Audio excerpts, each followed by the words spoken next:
Chapter 319. Bai Hong lowered his head and didn't speak, but the anger in his eyes never extinguished. With his current appearance, he looked a bit like a loyal minister who was wrongly imprisoned in ancient times. At this moment, he was being hung on the city wall by the traitor Chen Shi as a warning to others. Chen Shi stood on the ground and looked at Bai Hong silently. After waiting for a long time and not waiting for Bai Hong's reply, Chen Shi couldn't help but sneer and said again, "I don't know if you have a secret method called soul snatching?" Speaking of this, Chen Shi deliberately paused. After taking a deep look at Bai Hong, he chuckled and said, "This secret method has the miraculous effect of exploring other people's memories. The conditions for using it are very simple, as long as the other party loses the ability to resist. However, although this secret method is good, it has a great flaw, that is, it will bring some sequelae to the person who is to be used. Well, a light case of qigong deviation, a heavy case of the soul dispersing. There are 3 people here, so who do you think is more suitable to use this secret method on?" Chen Shi's voice sounded like it came from the 9 serenities, giving people a gloomy feeling. And the moment Bai Hong heard the word soul snatching, his body couldn't help but tremble violently. Not because of fear, but because of anger. Despicable. After squeezing out such a word from the gap of his teeth, Bai Hong raised his head and growled word by word. "Let me tell you, if I ever get away, I will definitely cut you into pieces." Very good, very good. Chen Shi chuckled a few times, and after pretending to clap twice, he didn't talk nonsense, but directly took out the soul crystal from his arms. His divine soul injury had not healed yet. Bai Hong and the others were in a high realm, so for safety reasons, Chen Shi naturally needed the help of the soul crystal when using this secret method of soul searching. However, the moment Chen Shi took out the soul crystal, Bai Hong's face suddenly changed, and he asked anxiously, "Why do you have Gui Yao's mysterious crystal?" "Gui Yao? Black crystal?" After glancing at the soul crystal in his hand in puzzlement, Chen Shi asked thoughtfully, "Since you recognize this thing, why don't we have a good chat?" Bai Hong seemed to want to know where Chen Shi got this soul crystal from. After a moment of hesitation, he asked, "This mysterious crystal, where did you get it?" "The Siachen Glacier. Yes, a place 5,000 meters above sea level." "Where?" Bai Hong didn't know where the Siachen Glacier was, nor did she understand what Chen Shi meant by the altitude. Left with no choice, Chen Shi could only ponder for a while before asking, "Karakoram, do you know this place?" "Kunlun." The moment she heard this term, Bai Hong's eyes couldn't help but widen. It was obvious that he knew about Kunlun. Chen Shi noticed this detail, so he wisely shut his mouth and kept looking at Bai Hong. The expression on Bai Hong's face was a little uncertain. He knew what Chen Shi meant, so after hesitating for a while he let out a deep breath and said hatefully, "Fine, what you want to know isn't some secret that can't be told. It's not a big deal to tell you." Later, in Bai Hong's slow narration, Chen Shi finally learned some secrets about the ancient times. A long, long time ago, the earth was indeed a cultivation holy land similar to the Tianxian domain. So many cultivation inheritances were born. But one day, the spirit of heaven and earth on the earth began to weaken and dry up for no reason. If the spirit of heaven and earth was compared to a water source, then the cultivators were the fish in the water. Once the water source was lost, the fish would naturally go extinct. The cultivators on the earth obviously couldn't sit still and wait for death. Therefore, leaving the earth to find a place to cultivate became the common goal of everyone. The universe was vast and boundless. It was full of opportunities and hidden dangers. There was definitely more than one cultivation holy land. If one wanted to go from one cultivation holy land to another, not to mention whether there was a map navigation, even if there was a map navigation, could one really get there smoothly? Chen Shi was able to smoothly return to the earth from the Tianxian domain. The hardships he had to go through were not something ordinary people could bear. Moreover, to fly across galaxies, one would need to be at least at the soul formation stage. How many soul formation stage cultivators could there be on Earth? This was related to the problem of whether the cultivation inheritances on Earth could continue to be passed down. Therefore, the cultivators of the ancient times put aside their prejudices and united to find a way to pass down their inheritances. Heaven would not let down those who worked hard. Under the leadership of the most powerful cultivator of the ancient times, the Taiching sacred master, the ancient cultivators finally found a way to survive, and that was a great world that existed in the void. A great world was similar to a small grotto heaven. If explained from a modern scientific point of view, it was somewhat similar to the concept of a dimensional space. If the universe Chen-Shi was in was compared to a bedroom, then the great world was the closet in the bedroom. It was closely connected to the universe, but it was a closed space of its own. And this was the so-called great world. The only difference between a great world and a small grotto heaven was that the former was naturally formed and existed in the space cracks of the vast universe, while the latter could be opened manually. Of course, the scale, size, and stability of the two could not be compared. The Great World was discovered by the Taiching sacred master when he was looking for a cultivation holy land in the universe. After he brought the news back to Earth, he united all the cultivators on Earth and gathered everyone's strength to open a passage directly from Earth to the Great World in the void. And this passage was also called by the later generations the Gate of Heaven. This information seemed very important to Chen-Shi, but it was a historical event that everyone in the Great World knew. Therefore, Bai Hong had no intention of hiding it at all.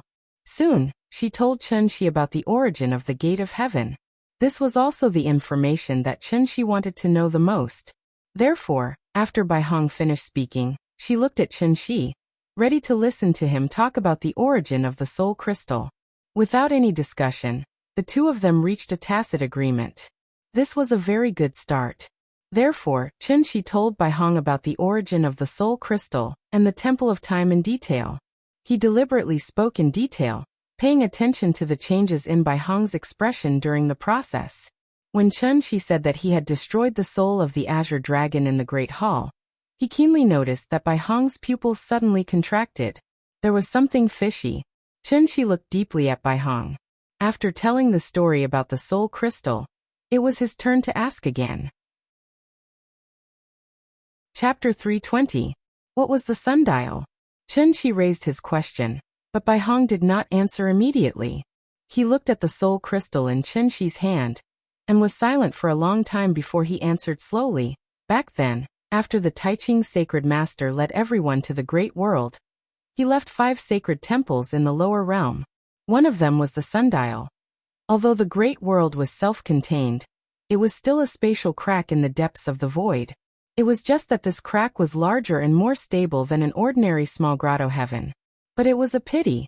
Although the great world was good, it was far from being as stable as the main world. It might suddenly close one day and imprison the ancient cultivators in the void forever. Therefore, the Taiching sacred master left 5 sacred temples on Earth. These 5 sacred temples used the soul crystal as the core to suppress 5 ancient ferocious beasts, and use their powerful souls as the coordinates to communicate between the two realms. As long as the souls of the ferocious beasts in the 5 sacred temples were not destroyed, even if the spatial crack suddenly closed and trapped the ancient cultivators in the void, they could still find the main world through the souls of these 5 ferocious beasts and forcefully open a passage back to the main world. The remnant soul of the Azure Dragon that Chen-Shi had encountered before was an ancient ferocious beast suppressed by the Sundial Temple. Because of the nourishment of the soul crystal, the Azure Dragon's soul had not dissipated after so many years. The Azure Dragon was an ancient ferocious beast. In terms of intelligence, it was not inferior to the ancient cultivators. But it was also because it was an intelligent creature that the moment Chen-Shi opened the seal, the Azure Dragon attacked Chen-Shi crazily and tried to occupy his body. After all, it had been imprisoned for a very long time, and its desire for freedom had long been ingrained in its bones. Now that it finally saw the hope of escape, it naturally would not let it go. But the Azure Dragon never expected that what it had waited for with great difficulty was not freedom, but the tragic fate of having its soul destroyed. The Sundial Temple was like a signal tower connecting the two realms. Once the Azure Dragon's remnant soul was destroyed, the ancient cultivators in the great world naturally could no longer sense the existence of the Sundial Temple. Therefore, they sent Bai Hong and the others to investigate the situation, and also to see where Changli had gone, and why he had not returned. At the mention of Changli, Bai Hong immediately frowned deeply. Gui Yao was destroyed, Changli's fate was unknown. And now even the three of them had fallen into the hands of this person, completely reduced to prisoners. Everything was the work of this mysterious man in front of him. When did such an expert appear in the lower realm? Thinking of this, Bai Hong couldn't help but take a deep look at Chun Shi before asking her second question. Who are you? His question was very general, so Chun Shi immediately replied with a smile. Me? My name is Chun Shi. I'm from Zhonghai and I'm currently living in Shangjing. I'm unemployed and I own a tea house. I spend most of my time at home with my wife and kids. Bai Hong wasn't a fool. This perfunctory answer naturally wouldn't satisfy him. Therefore, he immediately interrupted Chun Shi and said angrily, "Don't try to trick me. With the cultivation conditions of the lower realms, it's impossible for an existence of your level to appear. Who are you? Why do you want to be our enemy?" Bai Hong seemed to be very concerned about this question. Seeing this, Chun Shi spread out his hands innocently and replied seriously, "Why would I lie to you? I'm really a native of Earth. Yes, Earth is the lower realm you mentioned. I've always been in the lower realm, so I don't know anything about your world. Otherwise, why would I waste my time asking you these simple questions?" These words were reasonable and for a moment, Bai Hong didn't know how to continue asking. Yes, if Chun Shi also came from the lower realm, then why didn't he know the history that everyone knew? Bai Hong secretly tried to figure out Chun Shi's background. Chun Shi waited for a while. Seeing that Bai Hong didn't speak, he asked with a smile, "Okay, now it's my turn to ask questions?" Bai Hong didn't answer. Seeing this, Chun Shi continued asking, "Let's talk about the lower realm. I'm very curious about the situation inside." As he spoke, he gently rubbed the soul crystal in his hand with his finger. This action seemed to be a silent warning to Bai Hong that if he still didn't speak, he would use force. In fact, the reason why Chun Shi took the trouble to ask and didn't directly use the secret technique to search his soul was mainly because his soul injury had not healed. After all, Bai Hong and the others were not weak and their souls were intact. If they also happened to practice some kind of secret technique that strengthened their souls, then Chun Shi would very likely suffer a backlash in the process of casting the technique and go crazy. Chun Shi now had the upper hand and had plenty of ways to make Bai Hong talk. Naturally, he wouldn't take the risk so easily. It was better to be safe than sorry. Chun Shi had a deep understanding of this. Looking at the glimmering light on the soul crystal, an indescribable feeling suddenly appeared in Bai Hong's eyes. After exhaling deeply, he looked at Chun Shi and slowly said, "The lower realm? That's a place that's close to paradise." The lower realm was located in a void crack in the depths of the universe, and was connected to Earth through the gate of heaven. Therefore, even if Earth's spirit chi was exhausted, the lower realm still had rich spirit chi of heaven and earth. As the ancient cultivators came to the lower realm one after another, the grand pure divine ancestors' fame and prestige reached its peak. If one wanted to make an enemy of the grand pure divine ancestor, they had to be mentally prepared to make an enemy of the entire lower realm. Therefore, the Grand Pure One relied on his supreme power to turn the tide and support the building that was about to collapse to successfully do something that no one before him had ever done before. And that was, he combined the originally scattered and independent cultivator legacies and successfully created an organization called Celestial Capital in the lower realm. The appearance of Celestial Capital was like Qin Shi Huang sweeping through the 6 nations and unifying the world. Under the intentional push of the Grand Pure Divine Ancestor, the various sects and clans put down their prejudices and learned from each other. They learned from each other and learned from each other. Everyone obtained the benefits they wanted, and Tiandu ushered in its most glorious moment. But it was a pity that this glory didn't last forever. The path to immortality was difficult as ascending to the blue sky. Even a stunning and unparalleled existence, like the Grand Pure Divine Ancestor, was unable to break free from the shackles of the heavenly Tao in the end. As a result, his lifespan ran out and he passed away with regret. With the passing of the Grand Pure Divine Ancestor, Celestial Capital's strength also weakened rapidly, and was no longer as glorious as before. However, as the saying goes, a dead camel is bigger than a horse, and a rotten ship still has 3 caddies of iron. Although Celestial Capital was no longer as glorious as before, with the assets left behind by the Grand Pure Divine Ancestor, celestial capital was still the strongest force in the lower realm. As the divine general of celestial capital, Bai Hong naturally could not tell Chen Shi all the details of celestial capital, so after a brief introduction of the origin of celestial capital, he closed his mouth again. In this regard, Chen Shi had no intention of continuing to ask, because he had roughly guessed the current situation of celestial capital. The reason was very simple. The world was as black as the crows. In order to survive, cultivators had to strengthen themselves through plundering. If the immortal cultivators were regarded as animals, then from the perspective of such a selfish ethnic style, to create a country or organization with a centralized system similar to that of heavenly capital, that was simply an impossible thing. After all, as consumers at the top of the food chain, cultivators could strengthen the overall strength of the clan after forming an organization, but they did not have enough resources to maintain the operation of the organization.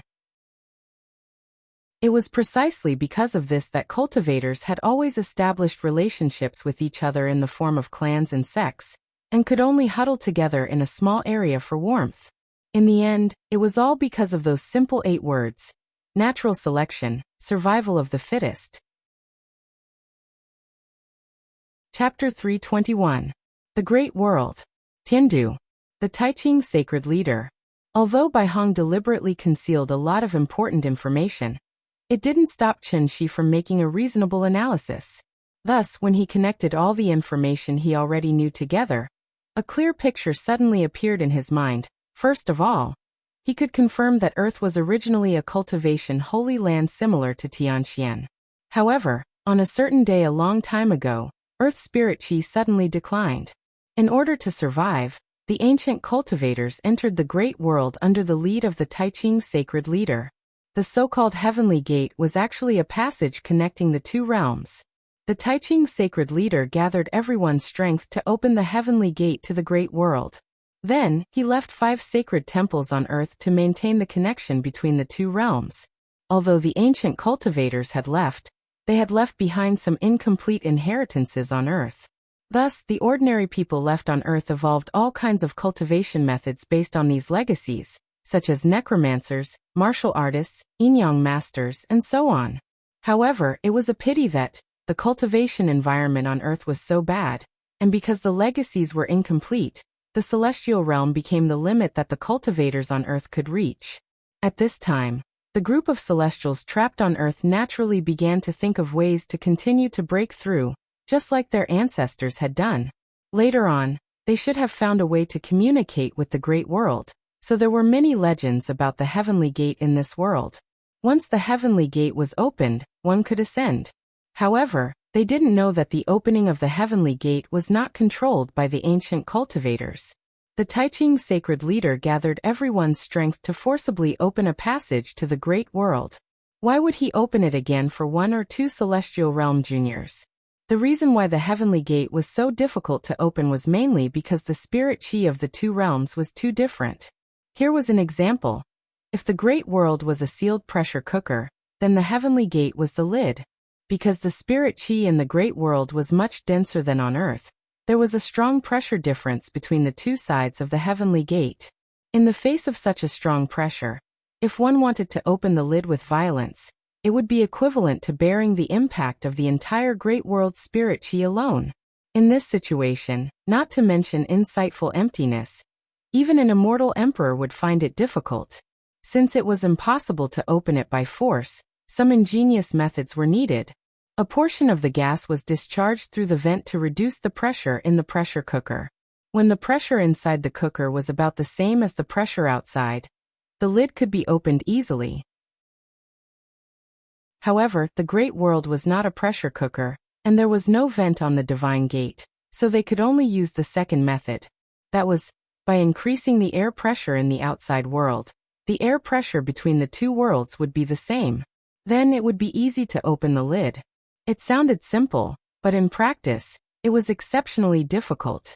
After all, if the spiritual chi on Earth could reach the level of the Great World, why would the ancient cultivators leave their homes and hide in the Great World? Therefore, every time the Divine Gate opened, it was actually the time when the spirit chi on Earth began to recover. Thinking of this, Qinshi finally understood the role of Xiannu. The great world used the spiritual souls of the ancient ferocious beasts to locate Earth. Similarly, the cultivators on Earth had to use the same method to locate the great world. With the depletion of spiritual qi, there were no more ancient ferocious beasts on Earth. Therefore, they could only settle for the next best thing, which was to use Xiannu's Yin soul to maintain the connection between the two worlds. No one knew when the divine gate would open, so generations of Xiannus had been replaced, until the generation of Qin Ruoying and Qin Xueqing Xiannu. At the thought of this, Qinshi's eyes instantly became much sharper. After all, this was an important issue related to Yingying's spiritual soul. He had already found Yingying's Yin soul, and taken care of those old bastards in the village. There shouldn't be any more problems, right? Qinshi thought seriously for a long time. In the end, he still felt a little uneasy, so he asked again, "By the way, do you know what Xiannu does?" Xiannu? Xiannu was not a product of the great world. Bai Hong had nothing to hide about this, so she asked straightforwardly, "You mean Siming Xiannu?" Siming Xiannu? After Qinshi repeated this name, he replied hesitantly, I think so. Other than Siming Xiannu, I haven't heard of a similar name. If you want to ask about Siming Xiannu, then I'm sorry, I don't know much about it." This answer obviously did not satisfy Qinshi, so he immediately frowned and asked, "Why? You came from the great world. Don't you need Xiannu to sense the location of Earth?" We have the Sun Glory Temple. Why do we need Siming Xiannu?" After hearing Bai Hong's matter-of-fact answer, Qinshi was stunned. That's right, since the ancient immortal cultivators in the great world used the souls of ancient fierce beasts to maintain the coordinates of the two worlds, why did they need Xiannu's soul to guide them? Qinshi stared at Bai Hong for a long time. Suddenly, he seemed to have thought of something. His figure flashed, and he appeared in front of Bai Hong out of thin air. Since Siming Xiannu and the Sun Glory Temple have the same function, that means the former is just a substitute for the latter. You just said that the Sun Glory Temple has been controlled by Tiandu since ancient times. Even if I accidentally destroyed the Sun Glory Temple, there should be 4 temples left that have the same function. So I want to ask you to tell me, Siming Xiannu, and who is in control of it? Qinshi floated in the air, at most 2 meters away from Bai Hong. He just looked at Bai Hong quietly, and Bai Hong also saw a dignified feeling in his eyes. Qinshi was not stupid. The reason why this seemingly contradictory question appeared now was obviously because Bai Hong concealed some information that might involve Siming Xiannu towards Tiandu, and even the entire great world. Qinshi had a curious attitude, so she did not delve into how much truth or falsehood Bai Hong's words had. However, when these questions began to involve Qin Ruoying, Qinshi naturally had to change his way of communicating with Bai Hong. Although Bai Hong and Qinshi had not met many times, it was the first time he saw Qinshi so dignified, so he very wisely shut his mouth and was ready to answer after thinking about it. Because he also knew that if he continued to be perfunctory, the two of them might not be able to chat so happily anymore. Think carefully before answering. Qinshi gave Bai Hong enough time to think. So after a moment of silence, Bai Hong slowly said 2 words. Chapter 322. Attention to all bosses. A bug has appeared. The previous chapter has been modified. Chapter 321. The correct way to open the divine gate. Please review it. Please forgive us if we have caused you any inconvenience. Sorry. Arbiter of Fate Xiannu. The truth was just as Qinshi thought. Arbiter of Fate Xiannu was indeed the guide for cultivators to ascend to the great world. Through a secret technique, the elders placed Arbiter of Fate Xiannu's earthly soul into the soul mirror, thereby establishing a connection with the great world. There were 2 sides to the soul mirror. One was in celestial capital, and the other was on earth. Just like a wired telephone, Arbiter of Fate Xiannu's earthly soul was the most important telephone line. However, Xiannu herself was only a mortal. Therefore, when they became Xiannu, their earthly souls had to be at their most stable and strong. That is, between 10 and 30 years old. Just like an old saying, a person will pass noon after 30 days. Once a person's age exceeded 30, their body's various functions would gradually decline, and they would go downhill. The so-called arbiter of fate was the mandate of the heavens. According to the village's tradition, becoming arbiter of fate Xiannu was a very glorious and fortunate thing. However, only the elders knew. Even after arbiter of fate Xiannu left office, the earthly soul would not be returned to them. The moment they became arbiter of fate Xiannu, they were destined to have one less soul than ordinary people. If one of the three souls was missing, they could not be considered a complete person. Therefore, every time arbiter of fate Xiannu left office, their bodies would suddenly become very weak, as if they had leukemia. They would be weak all over and fall sick easily. In addition, the effects of the soul recovery soup would gradually weaken, and the consequences of losing one of the three souls would gradually become apparent. Arbiter of fate Xiannu usually did not live past 35 years old. It was also because of this that Qin Ruoying's mother died young. Of course, arbiter of fate Xiannu's function was obviously not limited to this.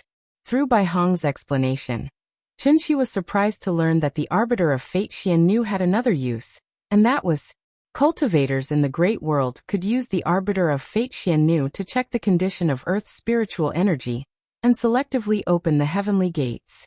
Other than that, even Bai Hong wasn't sure if Si Ming Xiannu had any other secrets.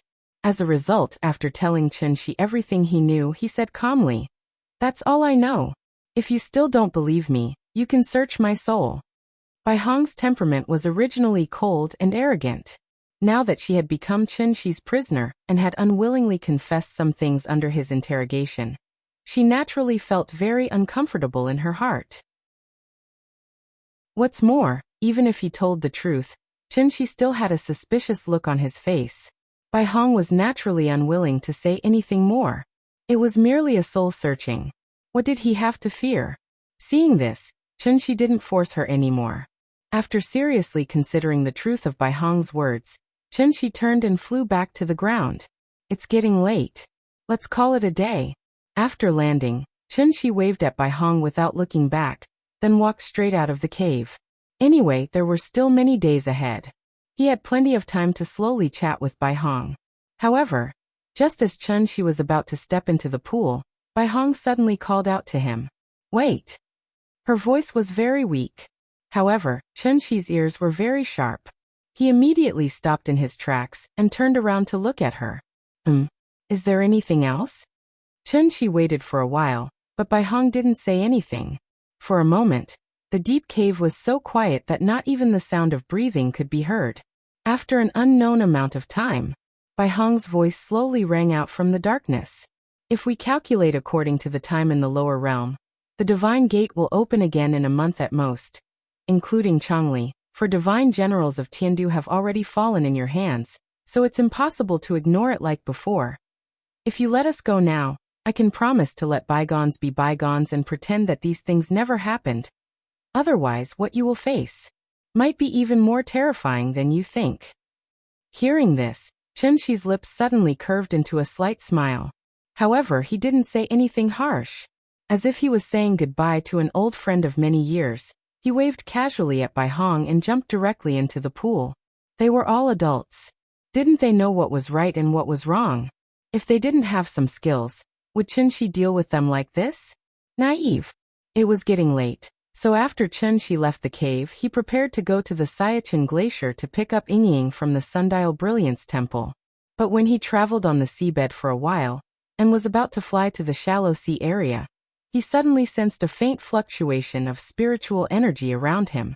Out of caution, Qinshi followed this fluctuation of spiritual energy and carefully searched the seabed.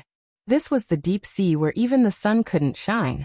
Being in it gave people a feeling of being in the universe. Qinshi lit up a light ball. Suddenly, a colorful fantasy world appeared in front of him. Fish of all shapes and colors moved freely on the seabed.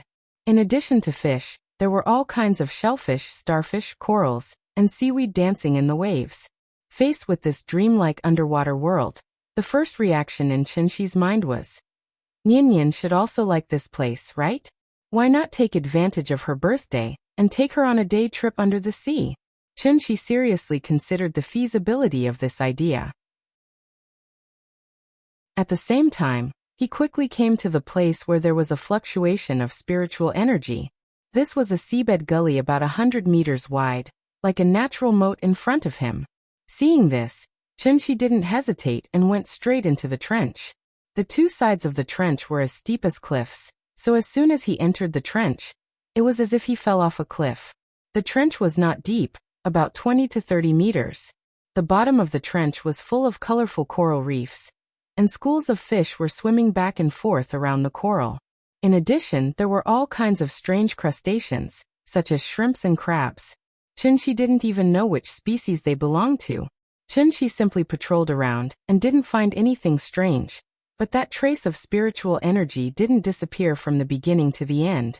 The reason why Chunxi was so interested in this spiritual energy was that this spiritual energy was not the original spiritual energy of heaven and earth. Instead, it seemed to have been roughly processed, somewhat similar to the existence of true essence. Of course, this spiritual energy was far from being as pure as true essence. The spiritual energy was too scattered, and he couldn't find the specific location. So after Chunxi patrolled again, he was ready to leave.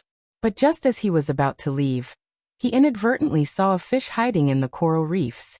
Separated by dozens of meters, Chunxi and the fish looked at each other from a distance. At that moment, Chunxi saw a trace of fear in its eyes. This fish was actually like a human, and it could actually use its eyes to express its emotions? Chunxi raised his eyebrows and almost instantly understood why. This guy, surprisingly, it was also a monster that had gained intelligence. Thinking of this, Chunxi was ready to catch this fish and study it. But before he could do anything, the fish seemed to have realized something. Like a cat whose tail was stepped on, it immediately drilled into the nearby coral reefs. Its speed was very fast. If it wasn't for Chunxi's eyesight that was far better than ordinary people, he would have thought that he was seeing things interesting. Chapter 323. A fish that had awakened its intelligence. Obviously, this fish was like the big cat. Because it encountered some kind of opportunity, it opened its own path of cultivation.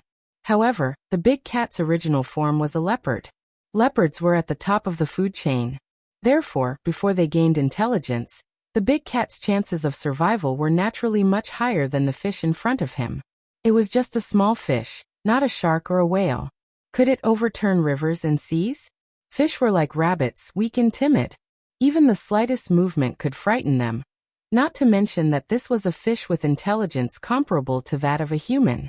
Therefore, when the fish realized that Chunxi had found it, it quickly drilled into the coral reef, wanting to hide as far away from this human as possible.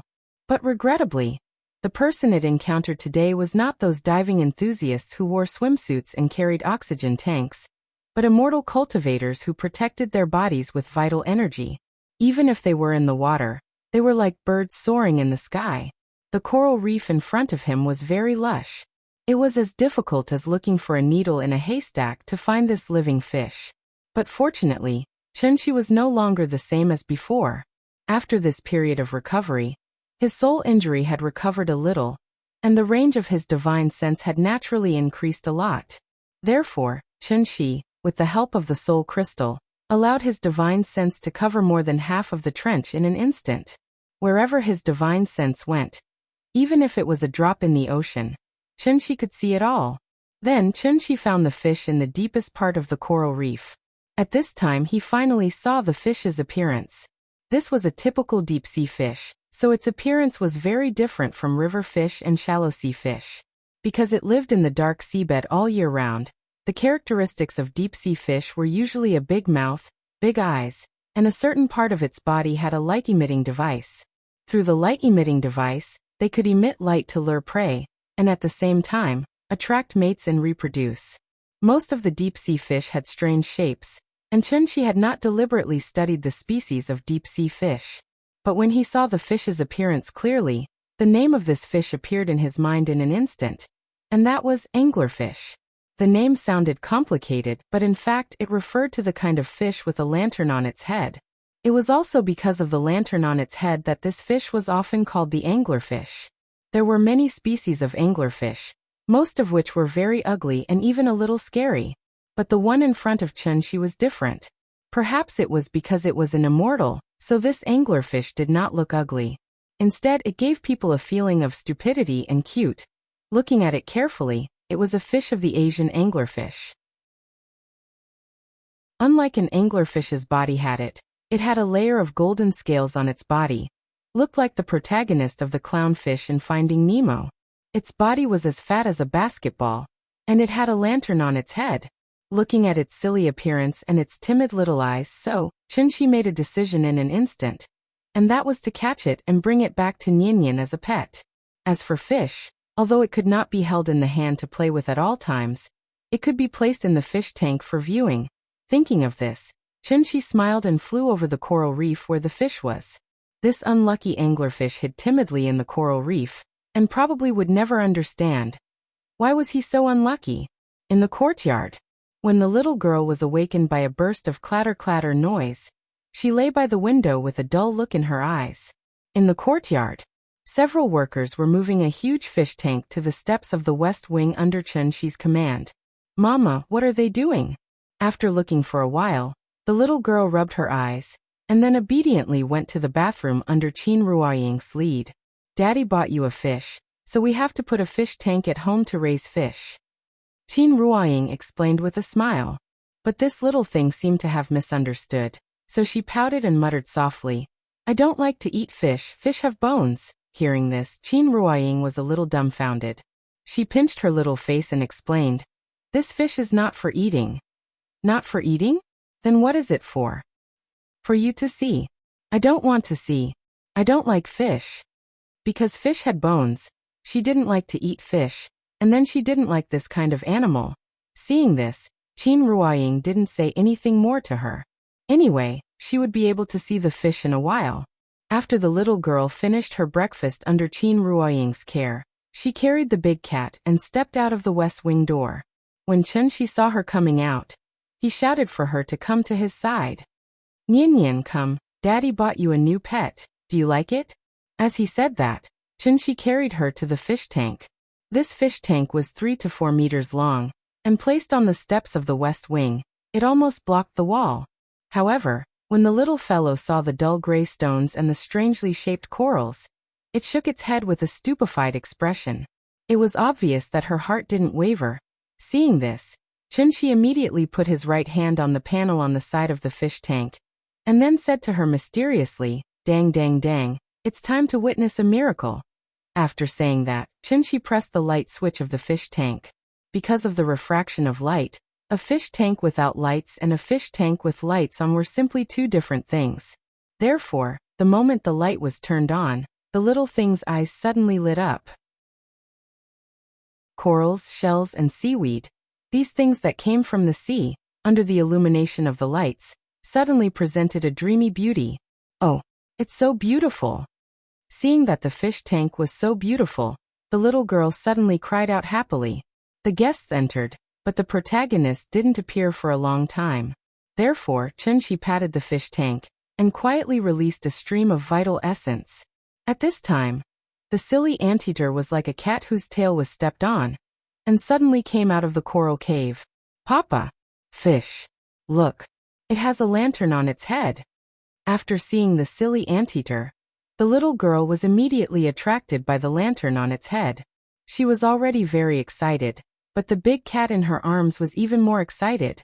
The moment the anteater appeared, the big cat jumped out of the little girl's arms directly to the top of the fish tank, and then stretched out its claws to catch the fish.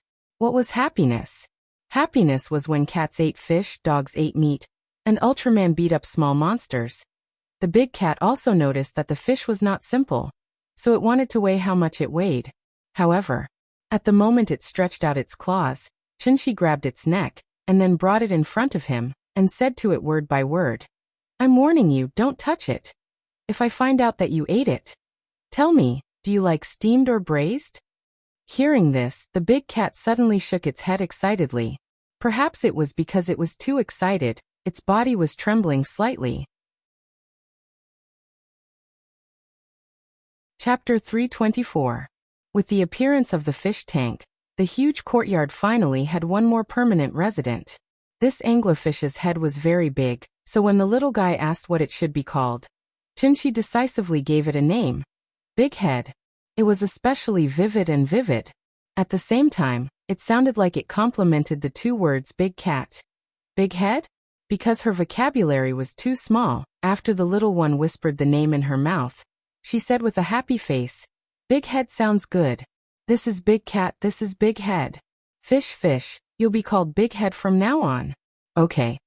Big Head was a deep-sea fish and had never been in contact with humans, so it naturally didn't understand what the little one was saying.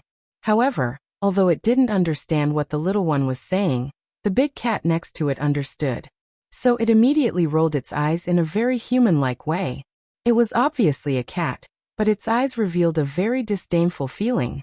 Such a proud performance in the eyes of Chun, she naturally couldn't avoid giving it a slap. After settling Big Head, the family of three faced the late spring sun and leisurely walked out of the tea house. After not coming back for 2 months, a light layer of dust had already accumulated in the tea house. The couple rolled up their sleeves and began to clean. As for the little girl, she slipped into her own children's playground and happily played with building blocks by herself. However, she didn't play for long before there was a sudden burst of shouting outside the tea house. Nian Nian, we're here. After not seeing each other for a long time, the two brothers were not polite at all. After each of them pushed open a glass door, the two brothers jumped into the tea house side by side. Gu Lao thought that the two brothers would wait for the old man to enter before letting go. He didn't expect that just as he walked to the door, the glass door had already bounced back and almost hit him in the face. This troublesome child. Seeing this, Gu Lao helplessly shook his head, then opened the door and greeted Chun Shi and his wife. As usual, after making a pot of tea, Chun Shi played Go with the old man. The three little things were making a ruckus in the children's playground. Qin Ruoying turned on the stereo and played some soothing light music. Then, she picked up a book called Collection of Flowers and sat in the booth next to the children's playground. In this warm spring season, this small tea house hidden in the corner of Hohai had a kind of leisurely and carefree atmosphere. At the same time, it was relaxed and lively. Unfortunately, although the tea house was good, it rarely had customers. Today was not the weekend, so it was not until Gu Lao brought the two brothers home for lunch that the door of the tea house was finally pushed open. He was still not a guest. The little fellow looked up. Wasn't this person Xiao Yuan, whom he hadn't seen for a long time? She didn't contact Chun Shi in advance, but she didn't expect that she would coincidentally rush over on the first day of the tea house's opening. If I remember correctly, Beijing Normal University is not that close to Hohai, right? Why did she just happen to wander over? Boss. Xiao Yuan had just walked into the tea house when she looked up and saw Chun Shi and his family sitting around a tea table preparing to eat. Therefore, she immediately lowered her head in embarrassment. She felt like she was here to freeload. Sister, you're here? Let's eat. Come. The little fellow waved the chopsticks in his hand and shouted excitedly. In fact, since the end of the winter vacation, Xiao Yuan would visit Hohai every day. She wanted to come over and help when the tea house opened. She didn't know why she liked to come here. Repaying kindness was only one reason. On the other hand, it was probably because of the boss family of three. Although the boss didn't look much older than her, he always gave people the feeling that he had seen the world. Coupled with the knowledgeable and virtuous lady boss, as well as the lively and cute little guy, Xiao Yuan always wanted to follow them around and learn from them in detail. This was not homework, nor was it work. It was an attitude towards life. As the saying goes, one is marked by the company one keeps. Birds of a feather flock together. Xiao Yuan felt that she might have met the light in her life. Unknowingly, she was influenced by the husband and wife, which caused her to have a change from the inside out.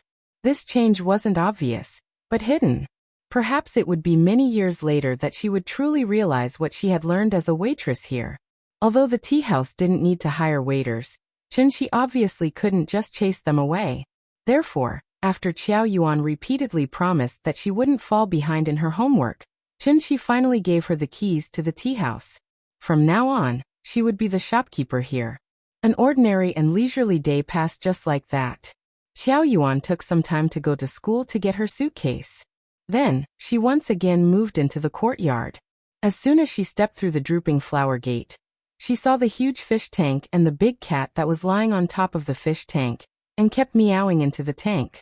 Every time the big cat meowed, Big Head would immediately spit out a series of bubbles as if it was responding to it. The fish and the cat were communicating in a way that was completely incomprehensible to humans. Is this a anglerfish? The moment she saw the fish, such a question appeared in Xiao Yuan's mind.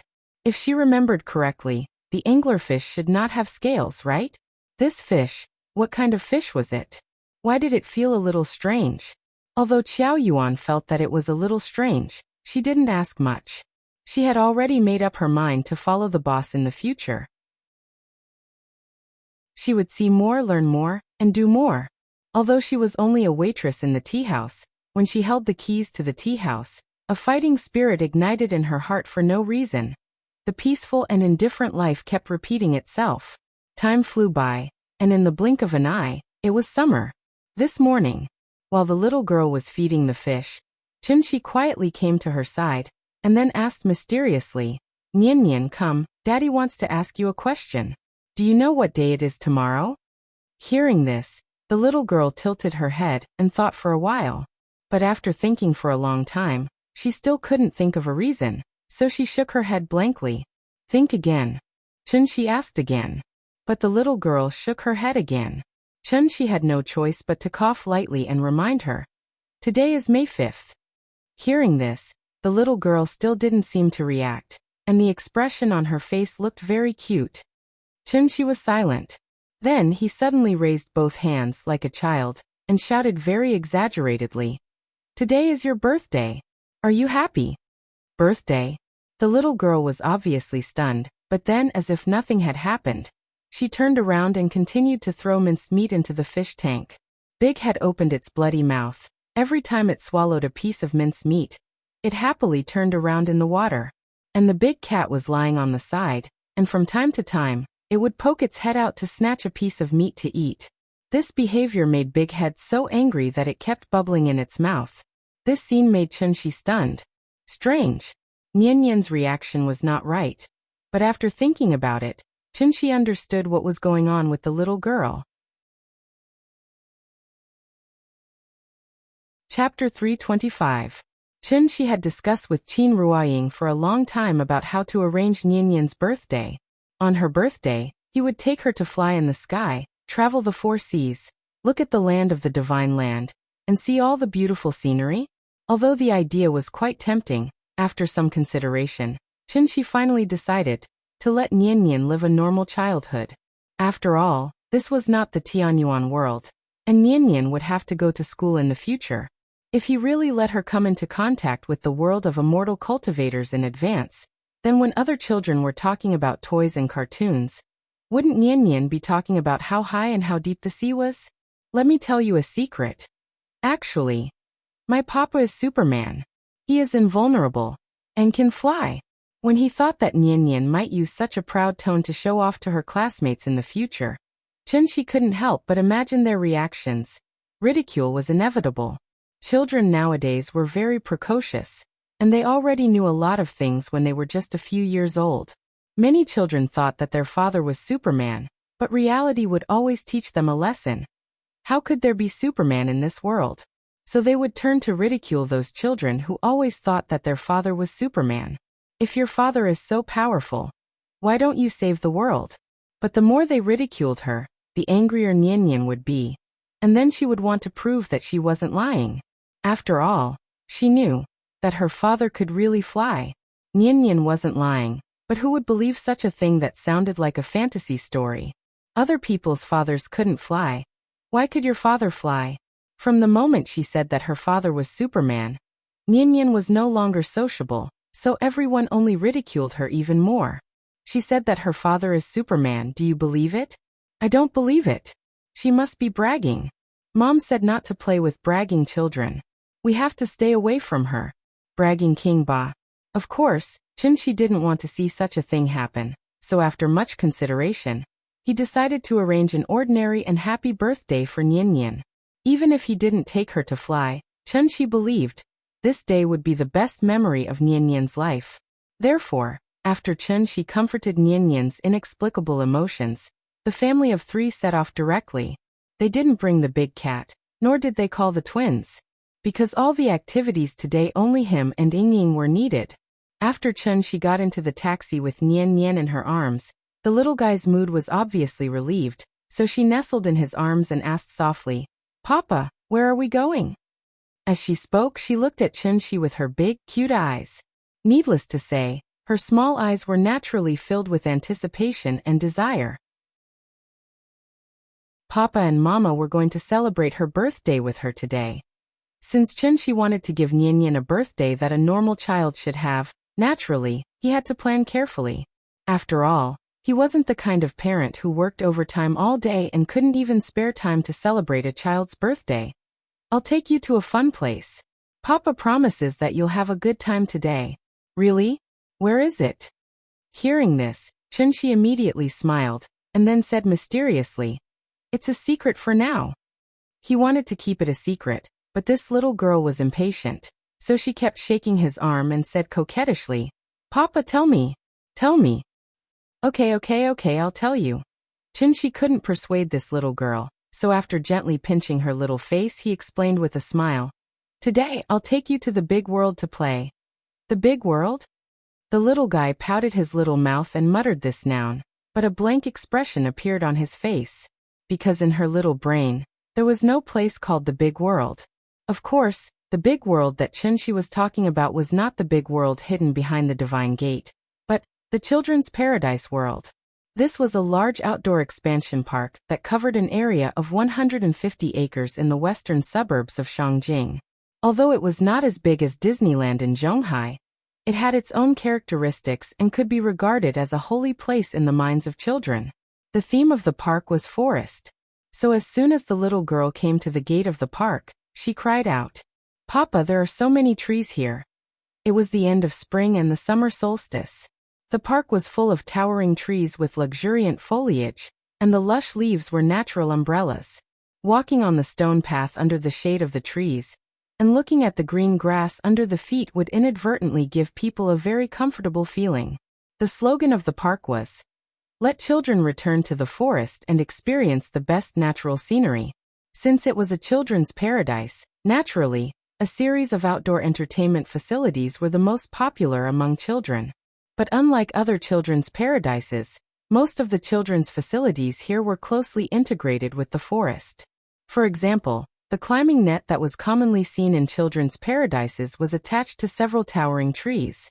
From time to time, the children would climb from one tree to another, looking like lively and cute little monkeys. There was no ceiling or classroom here, and the whole forest was a children's activity area. Running freely in the open-air forest, listening to the sweet sounds of birds and insects. Although it was not as exquisite and beautiful as an indoor amusement park, it had a unique natural charm. The park was very large, and the activity area was naturally large. So after the little girl climbed in the jungle expansion area for a while, she was tired and out of breath. Thus, she was like a spider demon that had just eaten her fill. She sprawled out on the climbing net like that. Seeing this, the couple sat on the grass under the shade of the trees and kept cheering for her. The little fellow rested for a while, and then crawled up, huffing and puffing. When she finally climbed to another big tree and slid down the tree's slide, she waved her small hands and threw herself into Qin Ruoying's arms. "Mama. Good fun, I want to play." Qin Ruoying saw her panting, and was ready to pull her to sit next to her. But she didn't expect, after the little guy finished drinking the water, he suddenly broke free from her arms and ran back to the starting point, ready to play again. This child, seeing this, Qin Ruoying could only shake her head slightly. Since it was a children's paradise, the child's safety was obviously fully guaranteed, so the couple sat aside and cheered the little girl up from time to time, so that she could play more happily. It wasn't that Nian Nian hadn't used these facilities before, but she still had a lot of fun today. Therefore, when Chunshi asked her if she had a good time today, the little girl suddenly nodded her head like a chicken pecking at rice. It was good that she was happy. Only when she was happy, it was considered a birthday. Since it was a birthday, Naturally, there was a birthday cake. So, after the little girl had played to her heart's content, Chunshi took her to the park's self-service barbecue area. After making a sumptuous barbecue meal for her, Chunshi clapped his hands and signaled the staff next to him to push the cake up. As the cake entered, the band that Chunshi had arranged in advance immediately came to the little girl's side and played a birthday song for her. It wasn't that the park had never held a birthday party before, but it was really the first time that a birthday party was more grand than a marriage proposal for a child's birthday. Therefore, the area where Chunshi's family was immediately surrounded by tourists who were watching the fun. Accompanied by the band's performance, the onlookers, led by Chunshi and Qin Ruoying, sang the birthday song together loudly. Happy birthday to you, happy birthday to you. Happy birthday to you, happy birthday to you. Happy birthday to you, healthy birthday to you. Have a warm family. Nian Nian, happy birthday. When had the little girl ever seen such a scene? So she was stunned on the spot. Until Chunshi pushed the cake in front of her, the little girl didn't seem to come back to her senses. Seeing this, Chunshi squatted beside her and said softly, Nian Nian, happy birthday. Come blow out the candles and you can make a wish. Any wish is fine. Chapter 326. Birthday Wish. Looking at the crowd of onlookers, the little girl couldn't help but feel a little dazed, so she timidly grabbed Chunshi's arm. She looked like she had stage fright. In fact, Aunt Zhang had celebrated her birthday before, but she had never mentioned anything about birthday wishes. After all, she was old and naturally did not know much about foreign culture. In the past, her family was poor. A red egg and a bowl of longevity noodles were the best birthday gifts for children. As for birthday cakes, in Aunt Zhang's eyes, those were just snacks that children liked to eat. Since Nian Nian liked them, she would buy them for her. Therefore, Aunt Zhang did not have any concept of making a birthday wish on her birthday, so she had never arranged for it for her. Nian Nian, what birthday wish do you have? Today is your birthday, so you just have to make a wish now. After you blow out the candles, your wish will come true. Chunshi hugged the little girl and explained patiently in her ear. The little girl curled up in Chunshi's arms. After looking up at Chunshi, she pouted and shook her head, as if she could not think of anything she wanted. Seeing this, Chunshi tried to guide her. Nian Nian, you can only make a birthday wish once a year. Don't you have anything in particular that you want? For example, if you want to eat something, play something, or go somewhere, you can tell me now. Daddy promises to satisfy you. Hearing this, the little girl seemed to finally understand the concept of birthday wish. Therefore, she pouted and asked hesitantly, Can I really make anything come true? Ahem, this question made Chunshi pause for a moment. At this point, if the little girl made a wish but could not make it come true, wouldn't she be very disappointed? After all, this was the first time she made a birthday wish. Chunshi was a little hesitant about whether to make a promise. However, on second thought, she was just a 5-year-old child. Could she make a wish that was so difficult to make? Therefore, he answered with certainty. Yes, Father can promise you that no matter what you wish for, it will come true. When he said this, Chunshi's tone was particularly solemn, which made Qin Ruoying, who was beside him, couldn't help but glance at him. This sentence was, what about the father's promise to his daughter? The little fellow didn't feel anything special, so when she heard Chunshi's reply, she smiled happily and said, Okay, then I have a wish. With that said, under the guidance of Chunshi, she stood on the bench facing the cake. Then she put her hands together, closed her eyes, and prepared to make a wish. Looking at her serious face, the crowd immediately quieted down, afraid to disturb this cute little girl. She didn't think for long before she suddenly opened her eyes and said excitedly, My wish is, Papa and Mama have to stay by my side forever.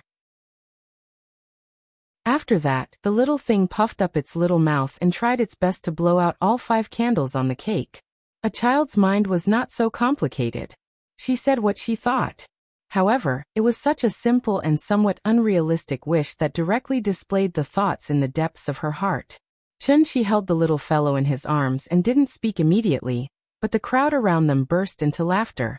After hearing the little fellow's wish, a middle-aged man with a child immediately said with a smile, Silly girl, when you get married, How can your parents stay by your side? At that time, you'll want to drive them away. That's right. A married daughter is like spilled water. My child won't come back to accompany us a few times a year, unless she is wronged at home. If she doesn't come to accompany you, you can go to her. Do you think she dares to drive you out of the house? Hey, they are busy making grandchildren. How can I disturb them? This conversation also amused the onlookers and made them laugh one after another. However, the little fellow was not happy. She immediately pouted and shouted unhappily, "No, I don't want to get married.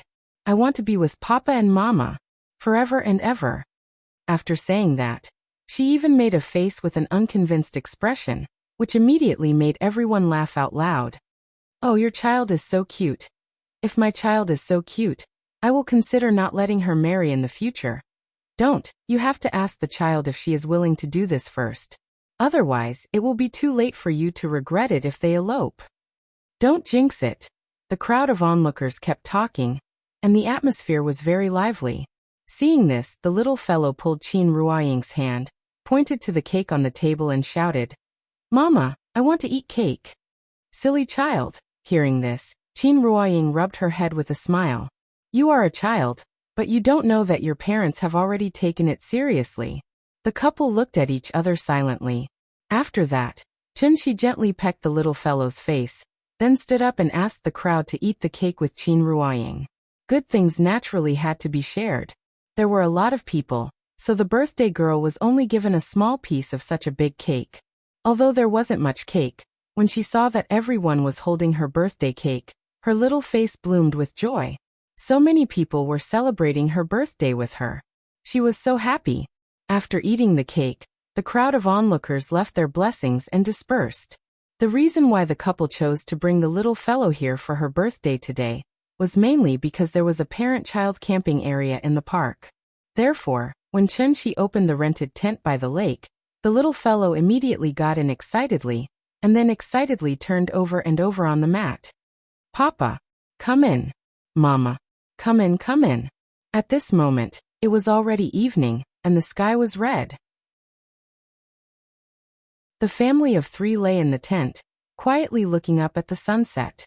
The green grass, the clear lake, the towering trees, and the sound of insects and birds from time to time.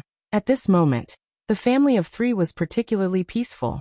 The little fellow put her head on Chunshi's chest, quietly watching the sunset dye the sky and the water red.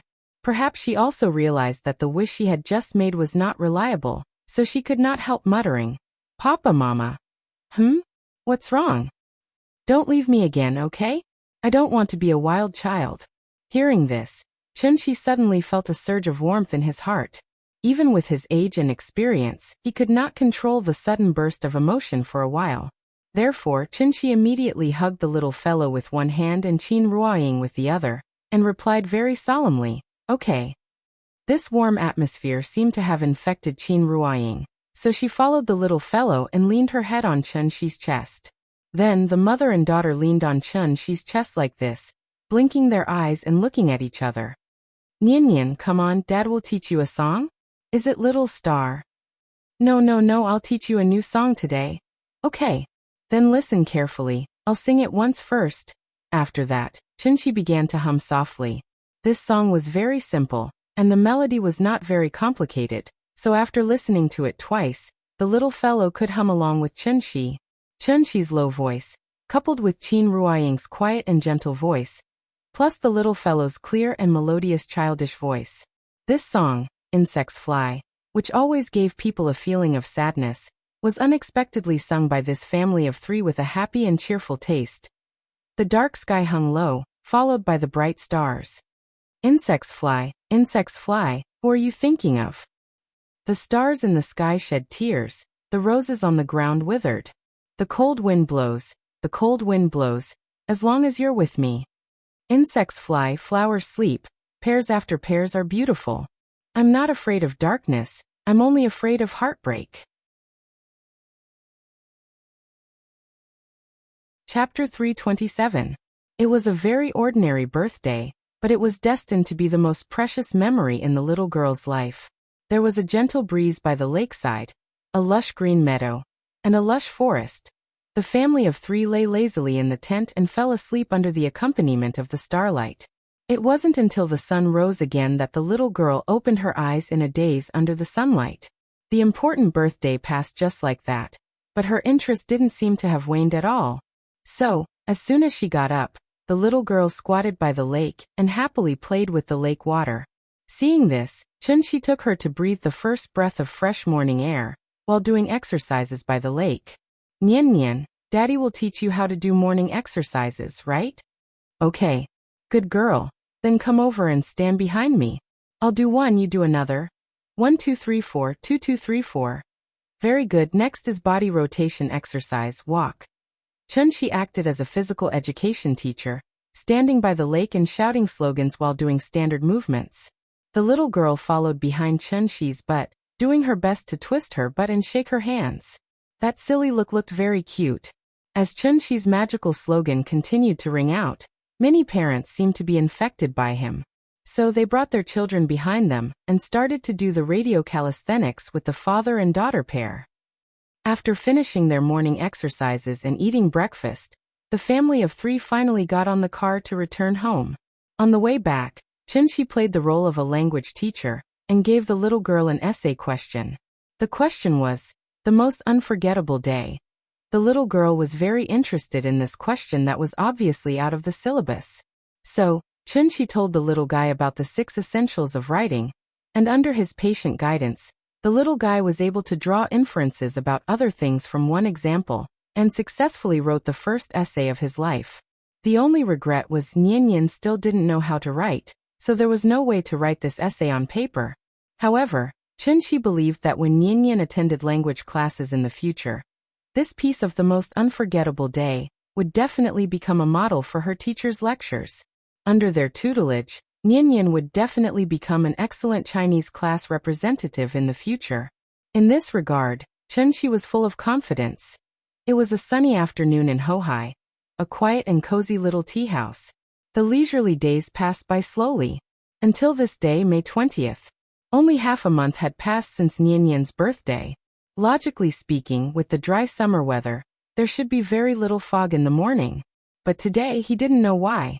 In the morning, as soon as the little girl opened the door, she saw a foggy scene, as if winter was coming. The thick fog obscured their vision.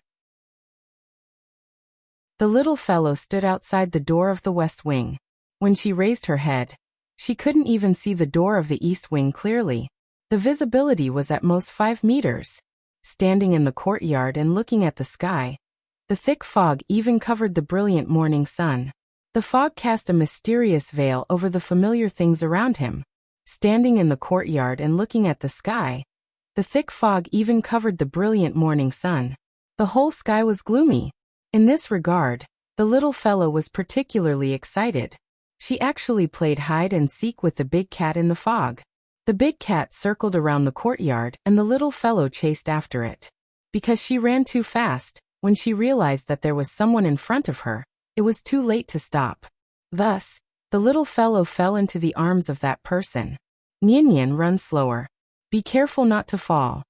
The little fellow looked up and found that she had fallen into Qin Yongyan's arms. She immediately opened her mouth and sweetly called, "Grandpa, good girl, go play." Qin Yongyan touched the little fellow's head, and then gently let go of her. After this period of cultivation, Qin Yongyan's cultivation had improved by leaps and bounds. He was originally a master of gang strength, so when he refined all the genuine qi in his body into genuine essence, his cultivation smoothly reached the late stage of foundation establishment. He was only one step away from becoming a legendary celestial being. Qin Yongyan stood on the stairs outside the main hall and looked at the sky thoughtfully. Only then did he turn his head to look at the west wing. Then he suddenly nodded in that direction, as if he was greeting someone. The little fellow continued to chase the big cat in the courtyard. Suddenly, a pair of big hands stretched out from the fog and directly picked up the naughty little fellow from the ground. "Nian Nian, stop playing. It's time for breakfast." Chunshi's gentle voice rang in the little fellow's ears. So the little fellow immediately put her arms around Chunshi's neck and said coquettishly, "Papa, I want to eat crystal shrimp dumplings." Didn't you say you wanted to eat soup dumplings today? No soup dumplings. I want crystal shrimp dumplings. Chunshi was obviously prepared for this little fellow who often changed her mind, so he pinched her nose and said with a smile, I knew you would do this. Let's go. We have both. You can eat whichever you like. Papa is so nice. It was obvious that this sudden fog was a sign of the arrival of the heavenly anomaly. Just as Bai Hong had said, the gate of heaven would open again very soon. Chunshi didn't think too much about this. The gate of heaven opened for a limited time each time. Even if the people of Heaven Capital were determined to investigate, what could they find in such a short time? The village had been destroyed, and Bai Hong and her people were either dead or injured. They were still locked in the cave at the bottom of the sea. Everything that needed to be dealt with had already been arranged properly. Who would know that he was the one who did all this? What's more, even if they knew, what could they do? If a cultivator at the soul formation stage was determined to hide, it was definitely not so easy to find. Right now, Chunshi only wanted to live a low-key life, so when this fog appeared, he acted like he did a few days ago. He ate, slept, and acted as if everything had nothing to do with him. Therefore, after the family of three had breakfast, they prepared to open the tea house as usual. But just as they were about to walk out of the courtyard, Qin Ruoying suddenly stopped. She frowned and looked a little uncomfortable. Ying? What's wrong? Chunshi immediately noticed Qin Ruoying's strangeness, so he hurried to her side and held her hand very nervously. Nothing. I just felt a little dizzy just now. I'm fine now. Hearing this, Chunshi couldn't help but look at Qin Ruoying with slight surprise. Dizzy? What a joke. What's Ying's cultivation level? How could she feel dizzy? At the thought of this, Chunshi immediately released a trace of true essence, and then carefully sorted out Qin Ruoying's physical condition. He didn't find any problems. But the more it was like this, the more worried Chunshi was. Ying could get sick? Chunshi's expression was a little uncertain. In order not to worry him, Qin Ruoying seriously felt her own situation, and then said with a smile, It's really nothing. Maybe it's because I was a little absent-minded just now, so I felt like this. Now I'm fine. Qin Ruoying signaled Chunshi not to worry. At this time the little fellow, who had already run out of the door with Qiao Yuan, turned her head and found that her parents didn't follow, so she quickly ran back. Papa? What's wrong? The little fellow looked at Chunshi in confusion. Seeing his dignified look, she carefully stretched out her small hand and pulled the corner of Chunshi's clothes. Chunshi was silent for a while, and then suddenly said to Qiao Yuan, Xiao, you go and open the door first. Ying is a little uncomfortable today. I'll take her to the hospital. Okay, boss, I'll go and open the door first. After Qiao Yuan left, Chunshi ignored Qin Ruoying's objection and took her directly back to the room. Nian, Papa is going to check Mama's body. You watch cartoons by yourself first. When Papa is sure that Mama is fine, I'll take you to the tea house, okay? Okay. The little fellow nodded very sensibly, and then sat on the bed obediently. Seeing Chunshi's dignified look, Qin Ruoying gently squeezed his hand and said with a smile, I'm really fine. Hearing this, Chunshi directly interrupted her, and then said with a serious face, Good girl, I'll check whether you're fine or not. Chapter 328. Some people could become a world-class superstar by playing football, while others could become an Olympic champion by diving. But if one wanted to reach the top of the world in something, it was definitely not something that could be achieved by hard work alone. Everything had to be about talent. Even when playing games, some people could reach the diamond rank after playing for 3 months, while others were still struggling in the silver rank after playing for 3 years. There were geniuses in all walks of life, but in this world, most of them were ordinary people who could not even compare to others in playing games. Qin Ruoying was such an ordinary person. At least, in terms of cultivation, she really did not have any outstanding points. So even with Chunshi, a soul formation expert, training with her all day long, Qin Ruoying's improvement was still so slow. With this kind of cultivation talent, if placed in the Sky Yin God sect, she might not even be as good as the most ordinary outer disciple. But there was no other way. who asked her to have a strong background. Of course, poor aptitude was one thing, but no matter how bad Qin Ruoying was, she was still a cultivator who had stepped into the foundation establishment stage. Even martial artists could be immune to all kinds of diseases, let alone cultivators. Therefore, when Qin Ruoying said that she was a little dizzy, Chunxi's reaction was obviously a little overboard. As the saying goes, once bitten, twice shy. Perhaps it was because Qin Ruoying had lost her Yin spirit previously. Chunxi now paid extra attention to any abnormal situation. For the sake of caution, Chunxi even used the amplification effect of the soul crystal and carefully checked the situation of Qin Ruoying's soul. Qin Ruoying's Yin spirit had already returned, so no matter how Chunxi looked, he did not find any problems. Could it be? Was it really like what Ying said because she was a little absent-minded just now, so she suddenly felt a little dizzy? Psychological effect? While Chunxi was depressed, the little fellow was secretly paying attention to his expression. As soon as she saw the expression on Chunxi's face slightly relax, this clever little thing eagerly came to his side, then hugged his arm and acted like a spoiled child. "Papa, what's wrong with Mama?" This silly child has learned how to read people's expressions. Seeing this, Chunxi pinched her little face and said with a smile, "Mommy is fine. Let's go. I'll take you to the tea house to play with your brothers." All right. Since Qin Ruoying was indeed fine, Chunxi could naturally put down the big stone in his heart. When the family of three walked out of the west wing again, the thick fog in front of them still hadn't disappeared. The heavenly anomaly this time. Could it have happened in Shangjing? Chunxi looked up at the sky and observed for a while. In the end, he did not want to go and investigate. Instead, he carried the little fellow and walked straight into the tea house. Whether it was the recovery of spirit energy or the opening of the heavenly gates, none of this had anything to do with Chunxi. Whether it was in the past or in the present, his ambition had never changed, and that was 30 mu of land, a cow, and a warm bed for his wife and children. Just a few simple sayings, but they were enough to describe the ideal life in his heart. While Chunxi was busy accompanying his wife and children, Siachen Glacier, Beiyao Temple. Chunxi had long guessed that someone might come to the Beiyao Temple to check the situation, so he removed the restrictions outside the temple long ago. At the top of the snowy mountain, the wind and snow seemed to never calm down for a moment. The mountain wind whistled past, mixed with bursts of snowflakes fluttering in the air. It was obviously a beautiful dynamic picture, but it gave people a sense of peace and tranquility. At this moment, it seemed that even time had stopped. In the wind and snow, two figures were particularly conspicuous, like two drops of ink on a piece of rice paper. One of them was relatively young, about 30 years old. The other person's hair and beard were all white, and he wore a green robe. He seemed to have a kind of sage-like charm. The young man was holding a bronze mirror in his hand, but the surface of this bronze mirror was dark.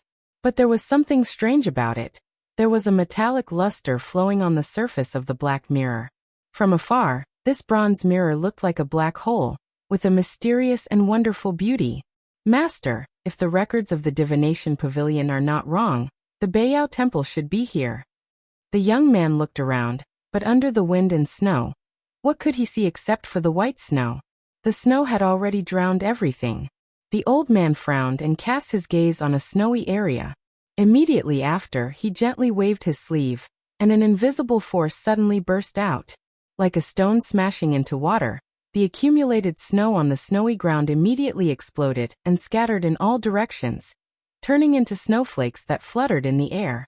Then the old man waved his sleeve again, and a gust of wind suddenly blew in the air. In an instant, the snow that covered the sky and the sun was all blown to another mountain top. The wind and snow suddenly stopped. A black building suddenly appeared in the old man's line of sight. This unopened sacred hall was like a flower bud waiting to bloom, standing alone on the mountain peak. Seeing this, the young man immediately soared into the air and flew above the hall in the blink of an eye. He held the mirror and looked at the hall. Immediately, as if some mechanism had been activated, a series of caw-caw, rotating sounds could be heard in the hall. Then, this black hall slowly bloomed under the young man's slightly bewildered eyes. "This is the Beiyao Temple." The young man landed in the center of the hall, and carefully looked at the strange patterns on the floor. But just as he was curious about the things around him, the old man suddenly called out to him. Wuxia, there's no need to look. Let's go. Hearing this, the young man called Wuxia immediately flew back to the old man's side, and then asked with a puzzled expression, Master, what happened to this temple? The evil spirit has been destroyed, and the soul crystal has been lost. Without these two cores, the Baiyao temple can be considered to be completely destroyed. Is there no way to repair it? There's no way. The old man shook his head, then suddenly asked, Wuxia, carefully feel the aura here and see if you can sense anything? Okay. After hearing the old man's words, the young man sat cross-legged in the air, held his breath, and carefully felt the surrounding spirit of heaven and earth. Master, this place seems to have the aura of senior brother Bai Hong. He should have been here before. Is that so? After the old man glanced at the black lotus below, he waved his sleeve again. The wind and snow all over the sky suddenly surged. The old man did not use true essence to protect his body. Instead, he allowed the goose feather-like snow to continuously fall on his body. Therefore, in a short while, the old man's body was covered with a shallow layer of white snow. They came in a hurry and they left in a hurry. If I'm not wrong, they're probably dead by now. What? Hearing this, the young man's face couldn't help but change drastically. He looked quite excited and asked, There is still someone in the lower realm who can hurt senior brother? Why not? Moreover, are you so sure that the person who hurt them must be from the lower realm? Master, I don't understand what you mean. If you don't understand, think more. Seeing the old man's serious expression, the young man wisely shut his mouth. Then the old man thoughtfully looked at the bronze mirror in the young man's hand. Let's talk about this later. The most important thing now is how to deal with the prophecy left by the divine ancestor. The Baiyao temple is destroyed, and one of the 5 is missing.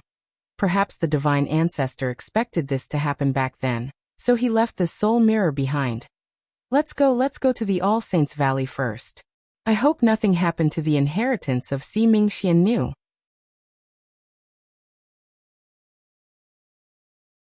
Chapter 329. The heavy fog lasted for about 2 hours.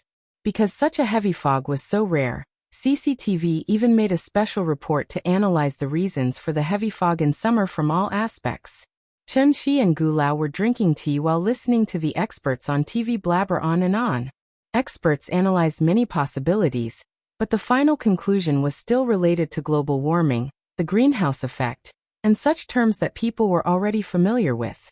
No matter what the situation was, as long as there was an abnormal climate, it was definitely due to environmental degradation. Therefore, the experts only repeatedly appealed on TV, hoping that people would spontaneously protect the environment and protect the common home of all mankind. Only a very small number of people knew. What did the appearance of the heaven and earth phenomenon mean? Although Chen Shi was in the tea house, his mind was always outside the house. When the heavy fog dissipated, the hot summer sun once again shone on Hohai Old Street. Chen Shi smiled and retracted his divine sense. The heavy fog dissipated, which meant that the gate of heaven was closed, and those people should naturally go back. This was undoubtedly good news for Chen Shi. He was not afraid of them, he just didn't want to trouble them. After all, Chen Shi had long passed the age of yelling and killing. Being able to quietly drink tea for a while was more appropriate for an old man like him. Chen Shi and Gu Lao chatted about the recent abnormal weather. While they were chatting, Gu Lao seemed to be touched by something. After a moment of silence, he couldn't help but sigh softly. The ancients said that whenever there is a heaven and earth phenomenon, something big must happen. Chen Shi thought he was referring to the recent weather, so he smiled and didn't say anything. Gu Lao's mind drifted further and further. Before Chen Shi could speak, he continued. I didn't see anything big, but recently strange things have been happening one after another. Oh. Hearing this, Chen Shi finally seemed to be interested, so he smiled and asked, What strange things have you encountered recently? Sigh, maybe it's because I'm old, so this old man is becoming more and more superstitious. Gu Lao smiled and shook his head. After looking at Chen Shi thoughtfully, he sighed softly. There are some things that I've been keeping in my heart for a long time. Little Chen, I can see that you're not an ordinary person. If you're willing to listen, I can tell you about it. Just treat it as listening to an old man complain. Chunshi had known Gu Lao for some time, but he had never seen him show such an expression, so he immediately smiled and said, "Interesting, why don't you tell me about it first? Let me make this clear first. You youngsters should just treat this as a joke. Don't take it to heart. It's nothing, we're just chatting. Don't worry, I'm not a blabbermouth. Alright, it's actually like this." Then Gu Lao spoke of the things that had been buried in his heart all this time. The old man had never mentioned his family matters to Chunshi before, but he didn't expect to spill it all out this time. Gu Lao had a daughter, the mother of the two brothers, named Gu Yao. But what was regrettable was that, just when Chunshi moved from Zhonghai to Beijing with Niannian, Gu Yao died in a car accident. Gu Lao used to live in his hometown in Jizhou. Because of Gu Yao's death, he returned to Hohai to take care of the two children for his daughter. In fact, Chunshi had already guessed that there might be something going on in Gu Lao's family. After all, if it was a normal family, how could an old man like Gu Lao take care of the children 365 days a year? And there were two of them at once. Not to mention whether he had the energy or not. Didn't the children miss their parents at all? What about their parents? No matter how busy they were, there had to be a limit, right? The two brothers rarely mentioned their father, which meant that they didn't like their father.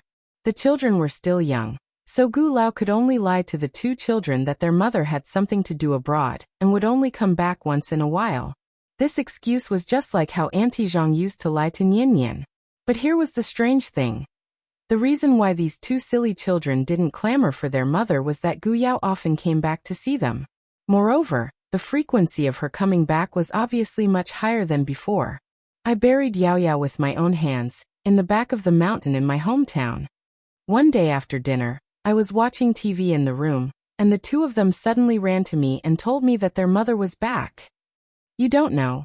When I heard this sentence, my first reaction was that all the hair on my body stood up.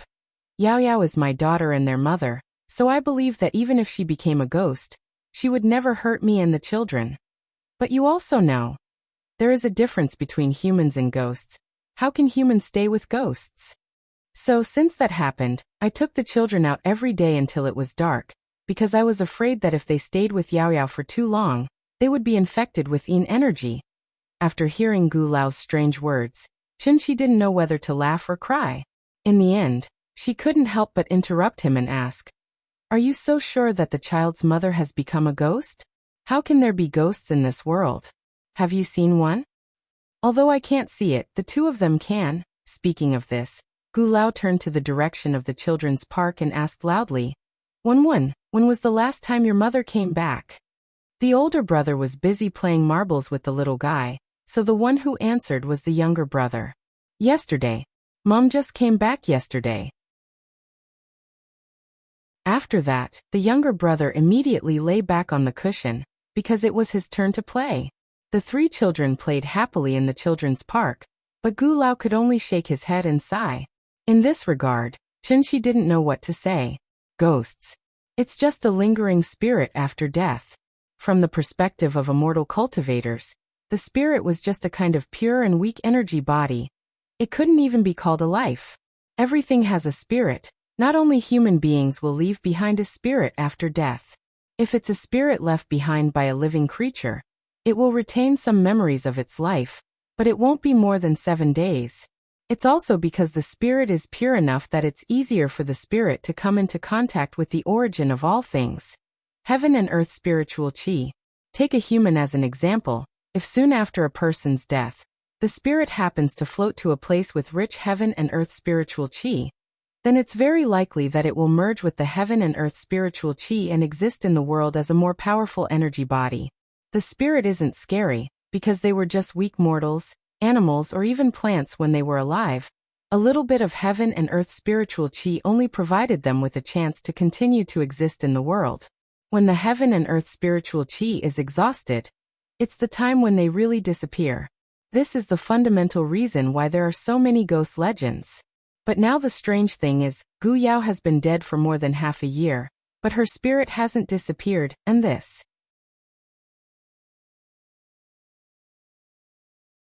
Chapter 330. Things like ghosts. In fact, they weren't as mysterious as the legend said. They were just a kind of energy body, so ordinary people couldn't see them at all. But if the ghost suddenly condensed too much energy for some unknown reason, it would cause the ghost's soul body to materialize. It was precisely because of this that ordinary people could see ghosts. Of course, this situation was extremely rare. In addition to this situation, there were a very small number of people who could directly see ghosts with their naked eyes. These kinds of people often appeared in folklore. Yin-yang eyes. However, the yin-yang eyes wasn't very accurate. Immortal cultivators knew more than ordinary people, so from the perspective of immortal cultivators, the so-called yin-yang eyes was actually far more sensitive than ordinary people, so they could keenly detect signs of spiritual energy or energy fluctuations. These people were obviously good seedlings suitable for cultivation. Although she didn't specifically test the brothers' cultivation aptitude, the fact that they could see Gu Yao's ghost meant that the aptitude of these two brothers wouldn't be too bad. Although the seedlings were good, they weren't enough to arouse Qi's interest. What he was more concerned about was, it had been more than half a year, why hadn't Gu Yao's ghost dissipated? One had to know that the ghost of an ordinary person could only last for 7 days at most. Without the nourishment of the physical body, the soul was quite fragile. Even if the cultivation reached the golden core stage, as long as the yuanying hadn't been condensed, it was impossible to exist in the form of a soul for a long time. Shi was thinking about the reason why Gu Yao hadn't dissipated. Seeing that he had been silent, Gu Lao thought that Shi thought he was crazy, so he immediately shook his head and smiled. Forget it, just treat these things as gossip. Children's words carry no harm. Maybe it's because they miss their mother too much that they have such hallucinations. Night talk in the city, ghosts and monsters. These things had always been circulating in folklore. And Gu Lao didn't want this matter to make Shi feel uncomfortable. After all, even if Gu Yao became a ghost, she was still Gu Lao's biological daughter, so Gu Lao believed that Gu Yao wouldn't hurt him. Shi wasn't related to Gu Yao in any way. What if she was accidentally targeted by her? It was better for ordinary people to stay away from such strange things. What's more, Gu Yao had been appearing more and more frequently recently. Every time she appeared, although Gu Lao couldn't see it, he could clearly feel the change in the surrounding temperature. It was clearly a hot summer day, but the room seemed to be air-conditioned. Gu Lao was also worried about this matter, so he couldn't help but tell Shi about it. But as soon as he finished speaking, Gu Lao regretted it. It was best not to scare others when it came to their own matters. However, after listening to Gu Lao's words, Shi responded with a relaxed smile. Let's not talk about whether these things are superstitious or not, but I see that these two children are usually fine. There are no problems with their physical and mental health. Since it's been more than half a year, there shouldn't be any problems. You can think of it this way. Even if these things are just the children's illusions, at least these illusions can bring a certain degree of comfort to the two of them. Just treat it as a kind of spiritual sustenance. After all, the children are still young. They may not be able to accept the fact that their mother has passed away. When they grow up, you can tell them the truth. Maybe this way, it will be easier for them to accept it. Shi's words were very vague, but Gu Lao still understood the meaning of his words. Gu Yao had passed away for more than half a year. If she really wanted to hurt her children, something would have happened to these two children long ago. Now these two brothers were alive and kicking all day. It was probably because she loved her children that Gu Yao often returned to visit them. If he thought about it this way, it seemed to be acceptable.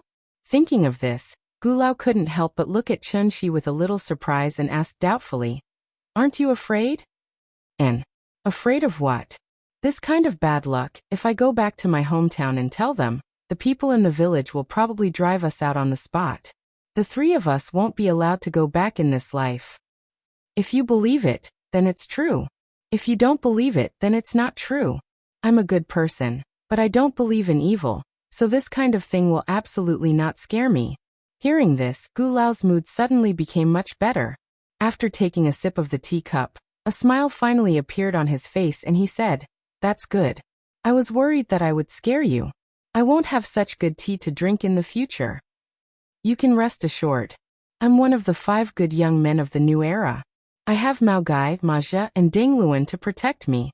I have a 5-star red flag floating above my head, and a party emblem hanging on my chest.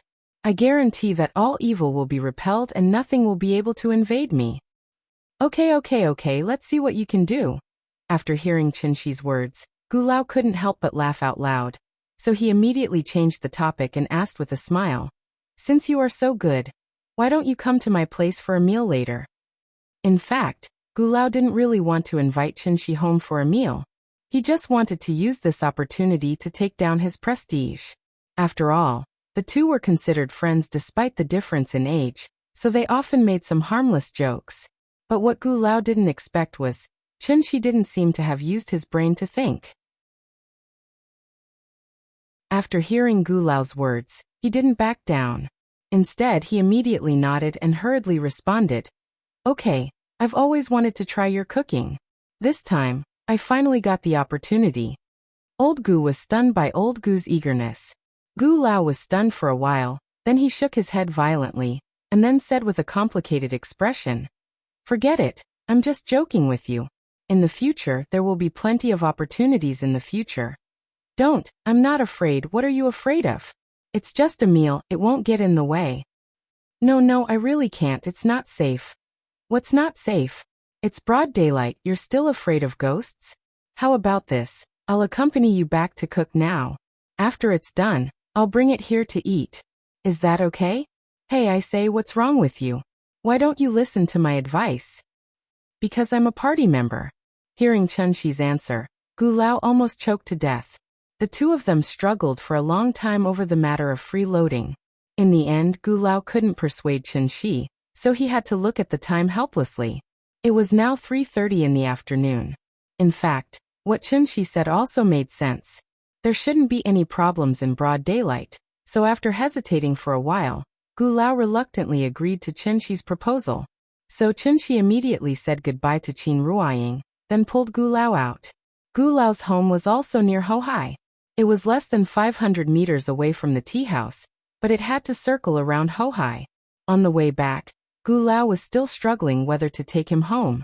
Seeing this, Qinshi immediately found a topic to divert Gulao's attention, so he pretended to be curious and asked, "Hey, by the way, where's the child's father? Why haven't I heard you mention it to the child?" As soon as these words came out, Gulao's face suddenly became a lot worse.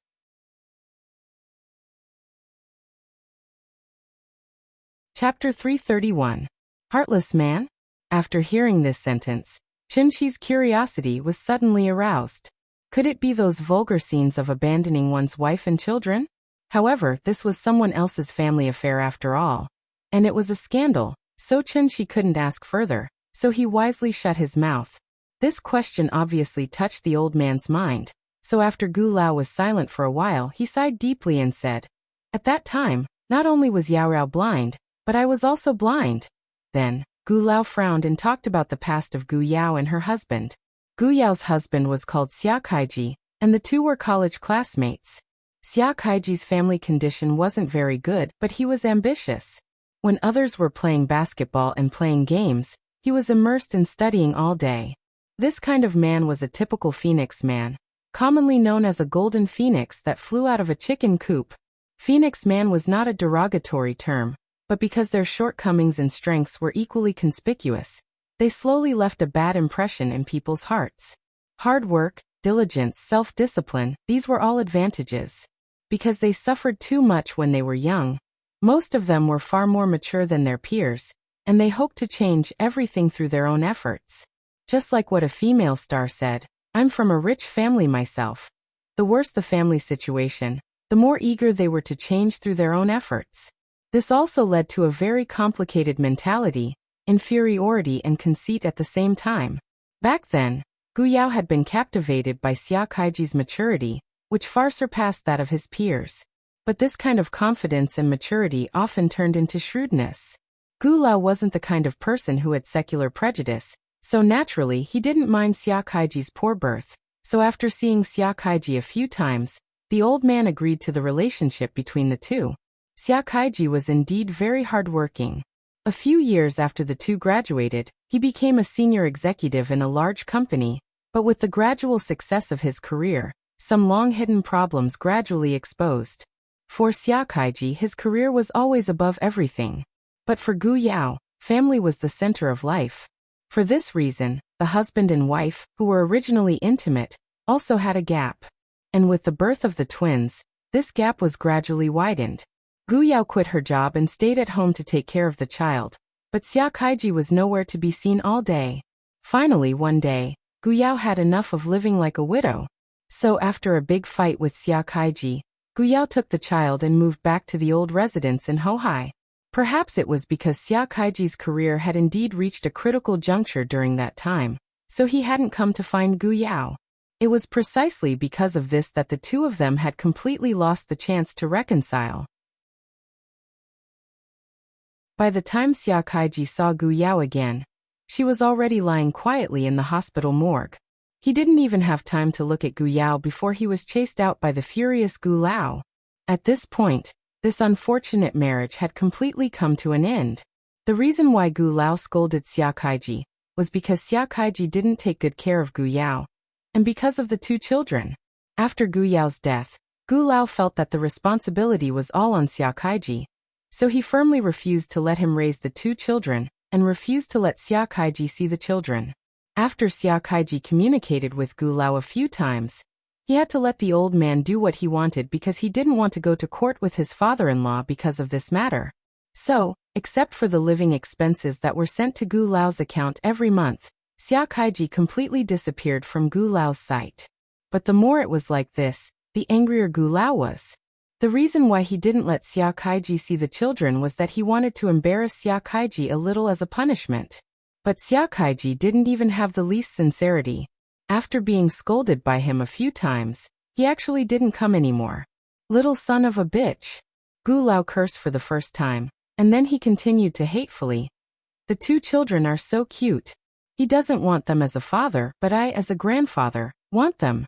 And he even wants to send living expenses every month. Bah! Does he think I care about his stinky money? A few days ago, the agent called me and asked if I was selling this old house in Hohai. He said this old house is worth a lot of money now.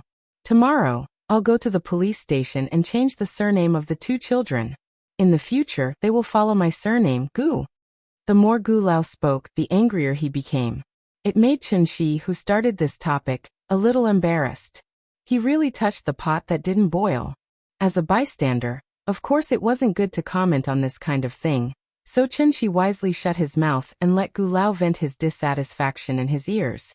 Although Gu Lao's house was close to the tea house in a straight line, it still took about 10 minutes to walk over. Most of the houses in the neighborhood were Sihiyuan, and Gu Lao's house was naturally no exception.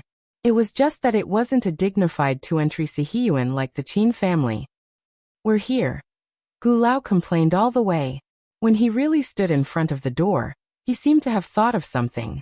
He quickly turned his head and solemnly said to Chen Shi, "Little Chen, let me make it clear to you first. I can't make you happy with this kind of thing. Yao Yao's ghost may be inside. Are you sure you want to go in with me? Since we're already here, of course we have to go in and take a look. Not to mention there's a big sun above us. Even if there's a ghost, it's impossible for it to appear at this time, right?" After saying that, Chen Shi stretched out his hand and pointed at the sun in the sky. Gu Lao looked at his finger, and was suddenly blinded by the sunlight. "Okay, then let's hurry up. When we're done, we'll bring it to the tea house to eat." Seeing that the sun was shining, Gu Lao finally felt relieved. He then took out the key and opened the door of the Sihiyuan. Then Gu Lao walked into the courtyard with Chen Shi. For some reason, the moment Chen Shi stepped into the courtyard, the sun in the sky suddenly dimmed a lot, as if a dark cloud just happened to float over and cover the sun. Gu Lao led Chen Shi straight to the main hall, and then said to Chen Shi, "Sit anywhere you want, I'll go and pour you a cup of tea first. You're always the one who invites me to tea, this time it's finally my turn to invite you," Gu Lao said as he walked out of the main hall with a kettle. After he left, Chen Shi looked at the table in the center of the main hall with interest. There were fruits and candles on the table, and next to it was a guanyin statue. If Chen Shi guessed correctly, these tributes should be used by Gu Lao to worship Gu Yao. However, he didn't want the child to know that his mother had passed away, so he put a guanyin statue next to it. There was an armchair on both sides of the table. From beginning to end, Gu Lao didn't look at the person on the chair. But there was a person sitting there. A woman. The woman was wearing a set of very ordinary home clothes, sitting quietly on the old-fashioned wooden armchair. If one looked carefully, one would find that her skin was terrifyingly white as paper.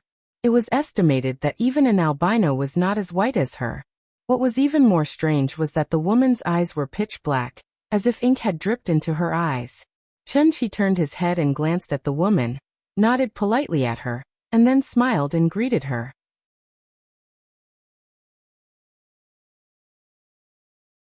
Chapter 332. Chen-Shi looked at the woman in the central room with a smile. It was actually a bit inaccurate to call her a woman. After all, Gu Yao had been dead for more than half a year, and her body had long decayed. How could she be considered a human now? She should be a female ghost. Chen-Shi nodded toward the chair, and after a polite greeting, the expression on the woman's face changed slightly. She looked no different from a real person. Although her eye sockets were dark and she didn't even have eyeballs, there was still a hint of surprise in her eyes. The woman stared straight at Chen-Shi. After a long while, she finally moved her lips slightly. Immediately afterward, the woman's voice suddenly sounded in Chen-Shi's mind. "You sought me?" Hearing this, Chen-Shi couldn't help but shake his head and laugh. That was interesting.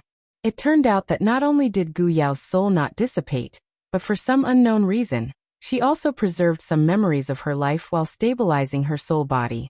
No wonder Gu Yao had been staying with the twins, but the twins acted as if nothing had happened. It was because Gu Yao was their biological mother, so even if she became a ghost, she would never hurt her children. Chen-Shi didn't answer Gu Yao's words. Instead, he stood in place and looked at her with interest. This kind of behavior was actually very impolite. Even animals had territorial consciousness, let alone ghosts. Therefore, after looking at Chen-Shi for a while, the darkness in Gu Yao's eye sockets became more and more intense. It was like boiling ink, as if it could splash out of the pot at any time. Sure enough. After a few breaths of time, Gu Yao slowly flew up from the chair in a very strange way, and then looked down at Chen-Shi condescendingly.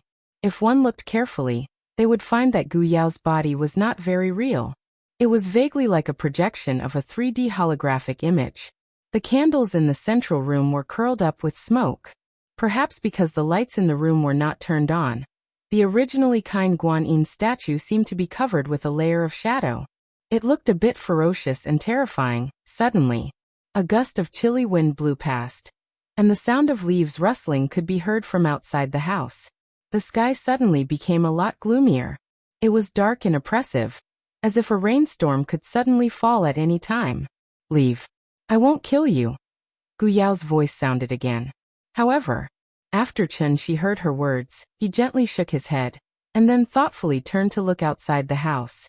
After a person dies, the 7 spirits disperse first. Then, the heaven soul returns to the heavens, the earth soul returns to the earth, and the life soul enters the cycle of reincarnation.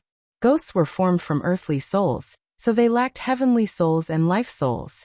Naturally, they could not have complete personalities and thoughts like they did when they were alive. Therefore, if one wishes to deal with ghosts, one must first treat them as if they were mentally retarded. They were easily angered and irritated. At the same time, they were extremely aggressive. They would chop people up in the middle of the street if they didn't agree with them. Chen-Shi didn't seem to realize what he was dealing with. Therefore, the moment Chen-Shi turned around to look outside, Gu Yao was completely enraged by his actions, and went completely berserk. "Ah!" Accompanied by an ear-piercing scream that pierced the depths of one's soul. A strong wind suddenly blew in the central room. Gu Yao's facial expression suddenly became particularly ferocious. Her head of black hair fluttered in the wind, and her pair of pupil-less eyes were constantly oozing black blood. She was an evil ghost that had just crawled out of hell. However, Chen-Shi seemed to be unaware of anything, and continued to look outside the house. Gu Yao had already issued a warning, but Chen-Shi was not moved at all. Therefore, Gu Yao completely turned into a vengeful ghost, and fiercely pounced on Chen-Shi. Why would people be afraid of ghosts? It was because the two of them were not on the same level, and there was no way to fight back. An ordinary person holding a Guanyin bodhisattva from the night market, or chanting a few Ba, wanted to subdue an evil ghost with deep resentment. That was a plot that only existed in movies. Everything in the world had a spirit. From the moment Gu Yao turned into a ghost, she had already become a completely new life form. A life form that existed in the world in the form of energy, and was very fragile. Ghosts were more likely to come into contact with the spiritual energy of heaven and earth than humans, so ordinary people could not deal with ghost attacks at all. This was because they had no idea how the ghosts were attacking them.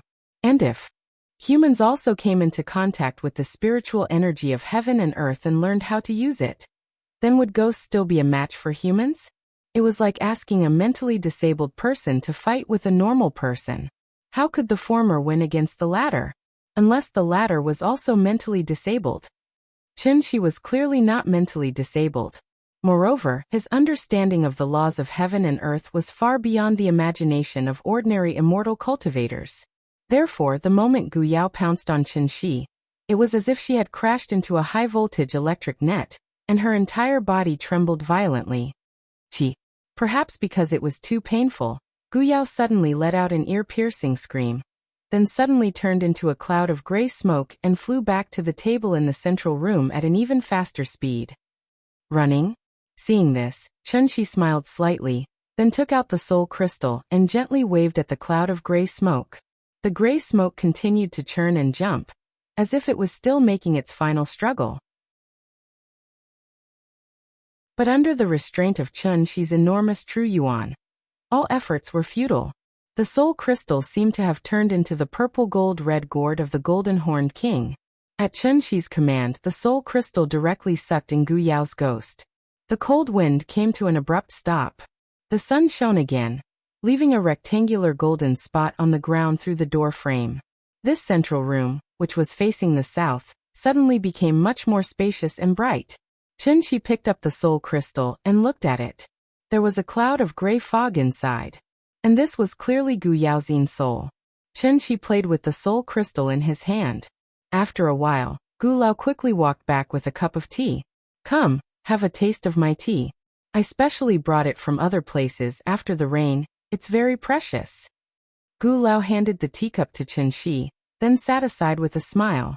Chen Shi held the teacup and took a sip, then put on an intoxicated expression, and then praised very exaggeratedly. Good. Gui. You really have good taste. Okay. Try more. I prepared a few kilograms for you. You can take some back later. How can I accept it? Why are you being so polite with me? Don't be polite. Just take it. Gu Lao waved his hand generously. But the old man didn't know. Not only did Chen Shi take his tea leaves, but she also took his daughter away. Of course. The reason why Chen Shi did this was not to hurt Gu Yao, but to help her. After all, the soul crystal was the most precious treasure in the world. Even Chen Shi used the soul crystal to nourish his divine soul, so the benefits were needless to say. Ghosts were born after people died. Therefore, compared to people, ghosts were actually incomplete. Therefore, it wouldn't be long before they completely disappeared from this world.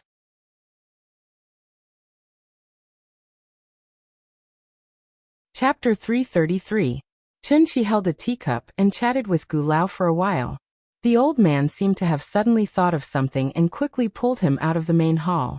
It's getting late, let's go, it's time to cook.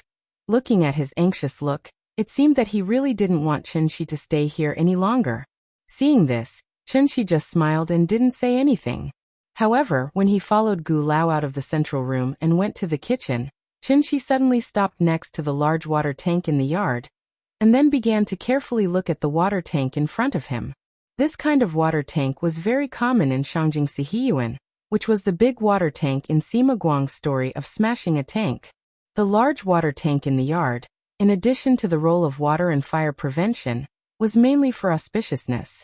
The large tank was filled with water, and water made money, which meant that the family could prosper and accumulate wealth. These were old customs, and generally, only old people like Gu Lao would have this kind of thing in their house. Chen Shi stood by the water tank for a while, and no one knew what he was looking at. Seeing that he didn't move, Gu Lao stood at the kitchen door, and couldn't help but urge him again.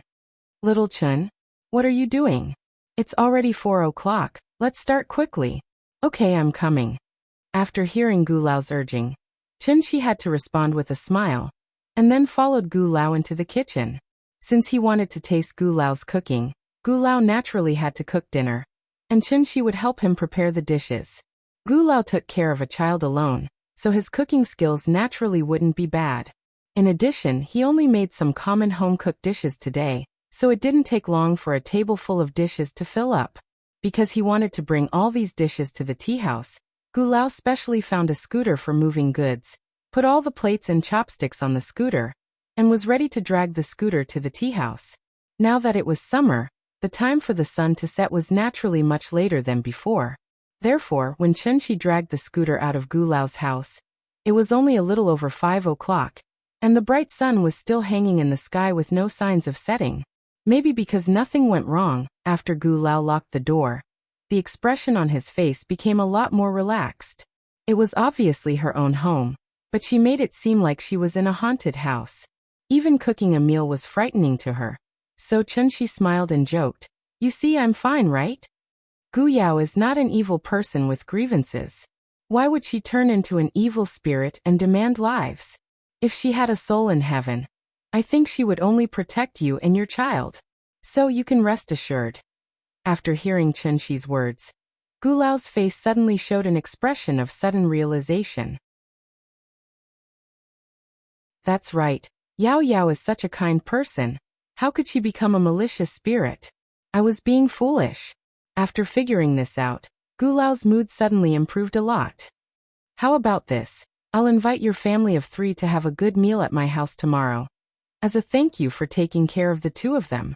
What do you think? Okay, as long as you don't need to be a cook, I'm all for it. The 2 dragged the scooter, happily chatting as they walked back. Since the house began to be haunted, Gu Lao had not let anyone enter the house.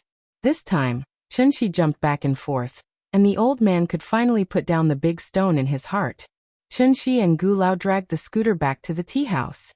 As soon as the door of the tea house was pushed open, the 3 little ones rushed out of the children's playground. "Papa, what are we eating today?" the little one asked Chun-Shi with a shy face. Looking at the little one's cute greedy face, Chun-Shi couldn't help but reach out and pinch her little face, and then open the food cover on the scooter. "Grandpa made you a Beijing dish, do you like it?" "I like it. Grandpa's food is delicious." Before the little fellow could answer, the 2 brothers came over and chimed in. Then the older brother came to the little one's side and said proudly, "Sister, let me tell you what this dish is." After that, he pointed to the dishes on the scooter, and wanted to tell the name of the dish. But at this time, the little one suddenly stood in front of him, and then said very proudly, "You don't need to tell me. I know what this dish is. This is Beijing sauce shredded pork. This is crystal pork knuckle. And this is Malian meat. This is Fuguo chicken." Chun-Shi's culinary skills were superb. Every day, she would cook different dishes for her.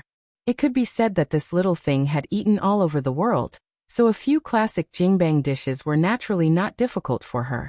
Maybe it was because he had overdone it today, so while the older brother and the little one were still thinking about the name of the dish, the younger brother was standing next to them, constantly swallowing saliva. Seeing this, Chun-Shi pinched the little one's little face, and then pushed the scooter into the tea house. "Well, you must be hungry. You go wash your hands first, and then we'll eat." "Okay. Wash my hands." "I'll wash my hands first, then I'll eat first." "You can't eat if you don't wash your hands." The little one reacted the fastest. As soon as she heard Chun-Shi say that she wanted to wash her hands, she turned around and ran to the kitchen. After seeing her movements, the 2 brothers immediately followed, and at the same time they kept shouting, "I'll wash my hands first. I'll eat first." Looking at the 3 lively and cute children, Gu Lao was laughing so hard that he could not close his mouth. Even Qin Ruoying could not help but shake her head with a smile, and then she asked them to run slower so that they would not fall. For a moment, this small tea house was filled with laughter and cheers. It was not the first time that the 3 little ones had eaten together, But when they were eating, they were competing in different ways. Who could use chopsticks better? Who could eat more dishes? Who couldn't eat rice? Perhaps this was the advantage of having children together. Everything had to be compared, and under the intentional guidance of the parents, it became a healthy competition, which made them more obedient. While the three little guys were stuffing themselves with food, 3A6 with Beijing plates suddenly stopped at the entrance of the tea house. Then many people got out of the three cars. Among these people, there were men and women, and they dressed in completely different styles. Some of them were wearing loose sportswear, while others were wearing well-tailored suits.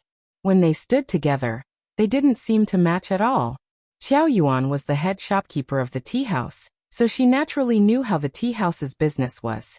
So when she saw so many people coming to the tea house, she could not help but frown and whispered to Chen Shi, "Boss, these people don't seem to be here to drink tea." Chen Shi was busy wiping the oil stains on the little one's mouth. After hearing Xiao Yuan's words, he said without raising his head, "It's okay, there are a few acquaintances." As if to prove Chen Shi's words. As soon as he finished speaking, a man in sportswear came to the door of the tea house, and then very politely knocked on the door. "Hello, Mr. Chen." Hearing this, Chen Shi finally raised his head. After glancing at the people outside the tea house, the corners of his mouth curled up into a faint smile. Where was this place? This was Hohai, under the emperor's feet. Hohai was only a street away from Zongnanhai, and Zongnanhai was where Wuxia's luck was. The dragon vein of a country gathered here, so how could it be a place to breed evil spirits? Even if it was haunted, it had to be in a different place. No wonder Gu Yao's ghost did not dissipate so.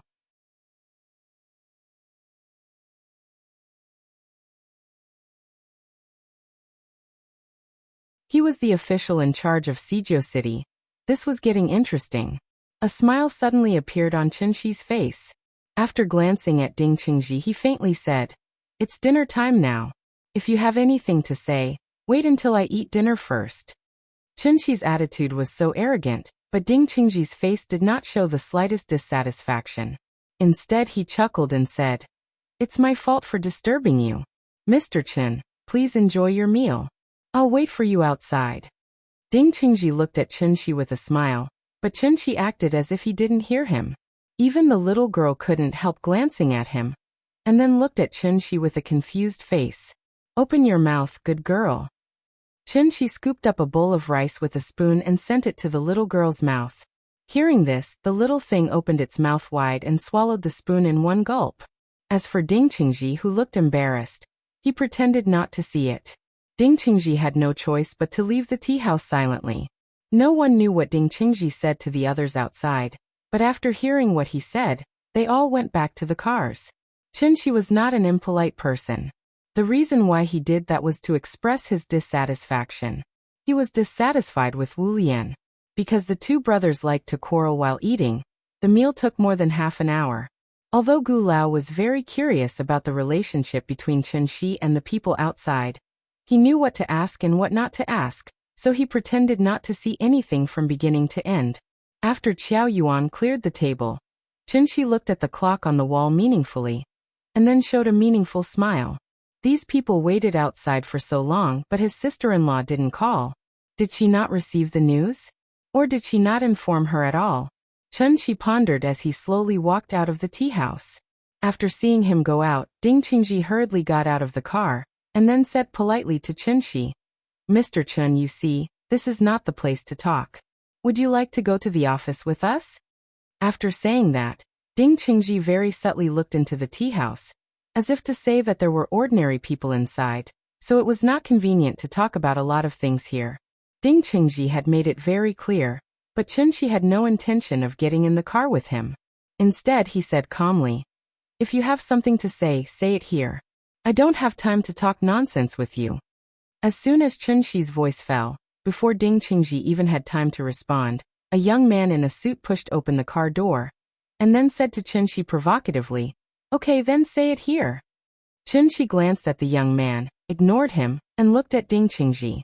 Seeing that something was wrong, Ding Qingji immediately lowered his voice and said to Chen Shi, "Mr. Chen, this is Su Hongyi.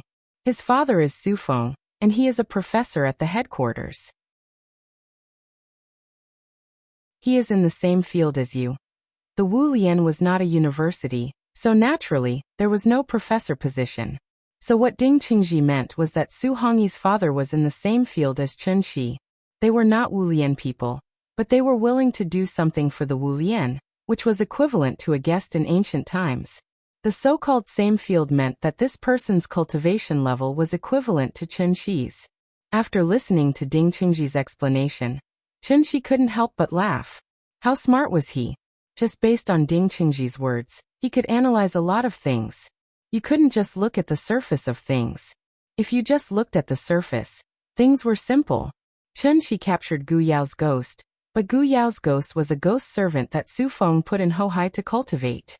So they came to the tea house with great fanfare just to ask Chen Shi to return the ghost to them. But in fact, things weren't that simple. It even involved the thoughts of the Wulian's higher-ups.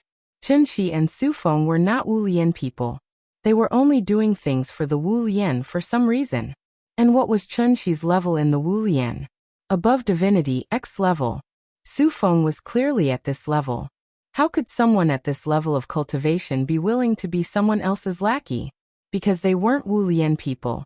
The Wulian people had always been wary of them. Chen Shi had been waiting in the tea house for his sister-in-law's call, but the Wulian didn't let her call him. Which meant, the Wulian wanted them to solve this problem by themselves. How could they solve it? The two of them had the same status and the same cultivation level. Since the Wulian didn't want to be a peacemaker, it meant that the Wulian wanted them to fight because of this. It was a small matter, but it was important to save face. The Wulian would find an excuse to let the two of them compete. No matter who won, the Wulian wouldn't suffer any losses. On the contrary, they could use one of them to attack the other party's arrogance and warn them not to cause trouble. The Wulian had plenty of ways to deal with them. It had to be said that the Wulian's little abacus was indeed loud and clear. But the Wulian made a serious mistake, and that was they didn't know Chen Shi well enough. So even though the Wulian knew that this would make Chen Shi unhappy, he still did it. Perhaps Chen Shi's second aunt, who was loyal to the Wulian and extremely utilitarian, was one of the masterminds behind the scenes. Being a guest once wasn't enough. This time he was being used as a tool. Chen Shi didn't like this feeling. Therefore, after a long moment of silence, he opened his mouth and coldly said a sentence. And this sentence, it wasn't just for the young man but also for Ding Qingji.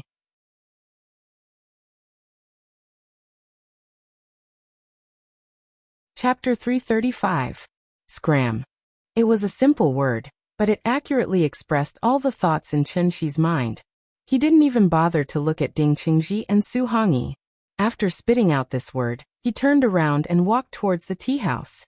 Mr. Chen Yu, seeing this, Ding Qingji couldn't help but panic. Before he could even finish his sentence, the young man behind him was like an ignited barrel of dynamite. He was so angry that he jumped up and down in an instant. Stop right there. Perhaps because he was too agitated, Su Hongyi's attitude was really bad. After Ding Qingji turned around and glared at Su Hongyi finally realized who he was talking to, so he immediately restrained his temper. He then lowered his head slightly and said with some sincerity, "I'm sorry, Mr. Chen, I was rude." Su Hongyi lowered his head and apologized, but Chen Shi acted as if he didn't hear him. In the blink of an eye, he had already pushed open the tea house's door and was about to enter the house. Su Hongyi had no choice but to look at Chen Shi's back and hurriedly said, "Sir, please wait. This is very important. The ghost that you took away was a Yin servant that my father carefully cultivated. He also said that if I can't find the Yin servant, then I don't have to go back. I respect you as a senior, but I hope that for the sake of my father and Wu Lian, you won't make things difficult for a junior like me." After saying this, Su Hongyi lowered his head and bowed respectfully to Chen Shi. Face. Chen Shi finally stopped in his tracks. However, he didn't turn around. Instead, he tilted his head slightly and said to Ding Qingji, "The people from the inspector's office are guarding outside every day. Don't you know that Gu Yao is Gu Qingha's daughter?" "Of course we know this, but Gu Yao did die in an accident. You can verify this with old Master Gu. If that's the case, then do you know that Gu Qingha is my friend?" As soon as Chen Shi's voice fell, Ding Qingji felt an invisible pressure suddenly attack him. It was as if someone had poured a bucket of cold water over his head. In this evening when the summer heat still lingered, he felt as if he had fallen into an ice cellar. He only felt that his entire body was cold, and his hands and feet were ice cold. Ding Qingji finally understood what it meant to be imposing without being angry. After all, this person was above the celestial realm. But now that things had come to this, he could only bite the bullet and reply, "I know." After hearing his answer, Qingji finally turned around. He first took a deep look at Ding Qingji before shifting his gaze to Su Hongyi. After that, Qingji asked with a calm expression, "Gu Qinghe is my friend, but you used his daughter's soul to refine a Yin servant, so I'm puzzled.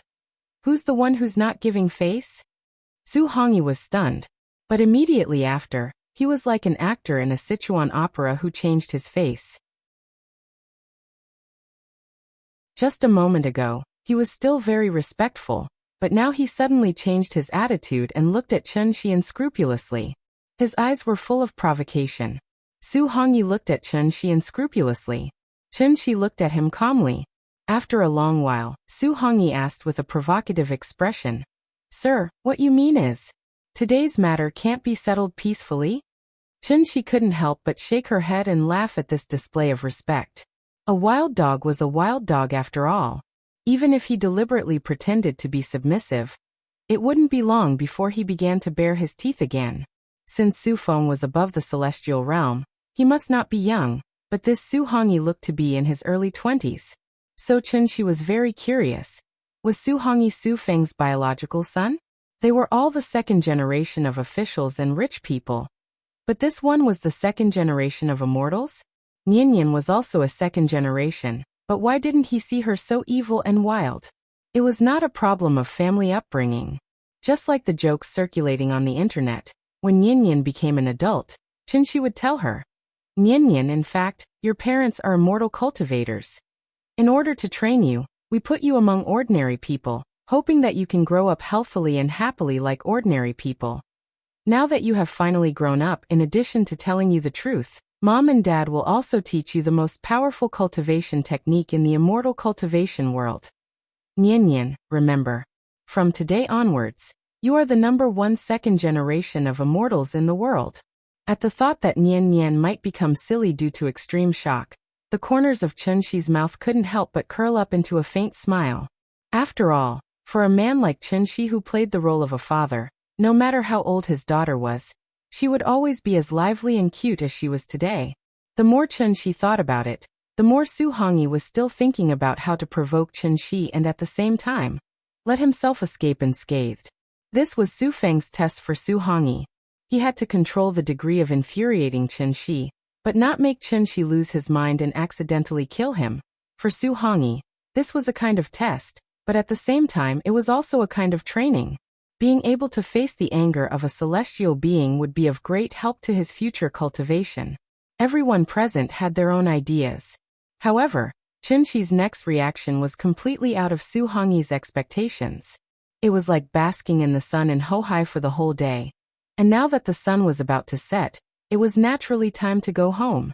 Therefore, after looking up at the sun that was about to set, Qingji yawned lazily, then turned and walked to the tea house. This time Ding Qingji and Su Hongyi were both stunned. In the face of Su Hongyi's provocative words, Qingji actually did not have any reaction. Where was the dignity of a celestial being? Where was the principle that a grandmaster should not be humiliated? Couldn't he act according to common sense? Was the script wrong? Seeing that Qingji had already pushed open the door of the tea house, Su Hongyi finally came back to his senses and hurriedly shouted, "Mr. Chen, my father said that if you don't hand over the Yin servant today, then the grudge is set. He will definitely pay you a visit in person another day." "Pay you a visit?" Qingji stopped in his tracks again. After softly repeating this word, he tilted his head slightly and said with a calm expression, "He doesn't deserve it." After saying that, Qingji's last bit of patience was exhausted, so he walked into the tea house without looking back. The door gently closed. Su Hongyi stood in place with a gloomy expression. After a long while, he finally spat on the ground and said coldly to Ding Qingji, "Director Ding, as you can see, It's not that we're looking for trouble, it's him who doesn't know what's going on." As he spoke, Su Hongyi waved at the car beside him. Then, someone quickly stepped forward and handed a letter to Su Hongyi. "This is a letter of challenge. Please pass it on to him." Ding Qingji took the letter of challenge, then frowned and advised, "I think this is a little inappropriate. Why don't you go back and talk to Mr. Su first? Otherwise, I can't explain it to the headquarters." Before Ding Qingji could finish, Su Hongyi waved his hand and interrupted him, then said righteously, "Director Ding, there's no need to say more.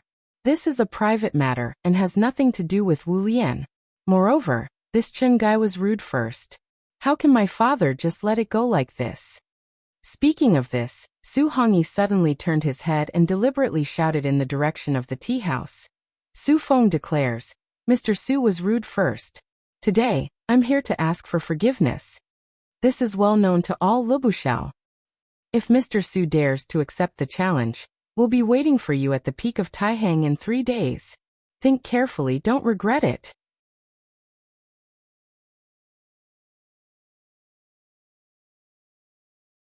Chapter 336. As soon as the words life and death duel came out of Su Hongyi's mouth, it was as if he had been injected with chicken blood. His face instantly became much rosier. Based on his reaction, it was not difficult to see that he was very excited. His blood was boiling, and he was inexplicably excited. In fact, this matter was not that big of a deal. Because Qin Xueqing's family was the backbone of the Wu Lian people, Mr. Chen's name had long been known throughout the Wu Lian people. The Wu Lian people were respected by martial arts. Su Feng, who was also above the heavenly man level, was naturally eager to prove his strength. Mr. Chen naturally became Su Feng's best choice. As long as he defeated Chen Shi in public, Su Feng's status in the Wu Lian people would naturally skyrocket. He could even leap to become a giant who had the right to speak within the Wu Lian people. As the saying went, in a mediocre life, fame and fortune were just worldly possessions. But since ancient times, how many people could be exempt from this custom? Su Feng had descendants and apprentices. Even if it was not for himself, he had to think about his apprentices and apprentices. He had to leave his own legacy in Wuxia. But Chen Shi and Su Feng were different. In this world, there were only a few people that Chen Shi really cared about. He was like a wanderer wandering between 2 worlds. Wherever there was a home, that was where he belonged. Yingying and Nianyan were on Earth, so Earth was his home. As for his legacy, wasn't Nianyan his legacy? It was enough to have such a well-behaved, smart and sensible daughter. Old Gu was just an ordinary person. In addition, he was old, so it was normal for him to have blurred vision. Therefore, the old man did not hear Su Hongyi's shout. But just by looking at Su Hongyi's posture, Old Gu knew that this junior was not saying anything good. Therefore, when Chen Shi returned to the tea house and sat down, Old Gu could not wait to ask, "Little Chen, who is that outside?" "He's a former colleague of the company. Now that the company's performance is not good, the board of directors wants to invite me back, so they sent him to persuade me." "Lobbyist." Hearing this, Gu Lao frowned and looked out the window. Then he asked doubtfully, "But from the way I see it, he doesn't look like he's here to be a lobbyist. He looks like he's here to cause trouble." "That's normal. If I go back, won't he have another competitor for no reason? Of course he doesn't want me to go back." After hearing Chen Shi's words, Gu Lao's face suddenly showed an expression of realization. Then he nodded and said, "That's true. I see that you are doing well as the owner of a small tea house, so it's better not to go back. It will be troublesome." "You're right." Chen Shi and Gu Lao were chatting in the tea house. Outside the house, after Su Hongyi shouted, he stood still and waited for Chen Shi's reply. However, Chen Shi did not give any response. After a full 10 minutes, Ding Qingji finally couldn't help but ask in a low voice, "Young Master Su, you see Mr. Chen hasn't given a definite answer. This matter, why don't we just leave it at that?" "Ha." Hearing this, Su Hongyi suddenly let out a sneer, then immediately shouted at the tea house again, "Mr. Chen, I have delivered your message, and the letter of challenge has also been handed over to Director Ding to notarize. My father will be waiting for you at the peak of Taihang in 3 days. This battle will be watched by the world. I hope you won't miss the appointment, so as not to become a laughingstock. You're the most elegant person in Wuxia, so I'm sure you won't back down. If that's the case, I'll take my leave first. After that, Su Hongyi bowed to the tea house, then got in the car and left. From beginning to end, Chunxi did not give any response. However, after hearing Su Hongyi's last sentence, Chunxi couldn't help but sneer. He was being ridden on top of his head. Night. The early summer night didn't have the irritability of the day, and the sudden breeze even seeped in a slight chill. The smog in Shangjing had always been very serious, but today it sprinkled a little bit of starlight for the first time. After the little girl finished washing up, she lay on the windowsill and looked at the stars for a while, then played with Big Head for a while. Only then did she reluctantly climb into bed under Chunxi's repeated requests. According to the usual rhythm, Chunxi would tell her 1 or 2 short stories, and then this little thing would fall into a deep sleep. But today, for some reason, after Chunxi told her 2 short bedtime stories, this little thing was still very energetic, and kept crawling on Chunxi and Qin Ruoying. Chunxi had no choice but to hold her in his arms, and then gently persuade her. Nian Nian, be good, it's already 12 o'clock, you should rest early, and have enough energy to play tomorrow, okay? Hearing this little thing pouted and said coquettishly, I don't want to sleep. Then what do you want to do? I don't know. The little thing shook her head blankly.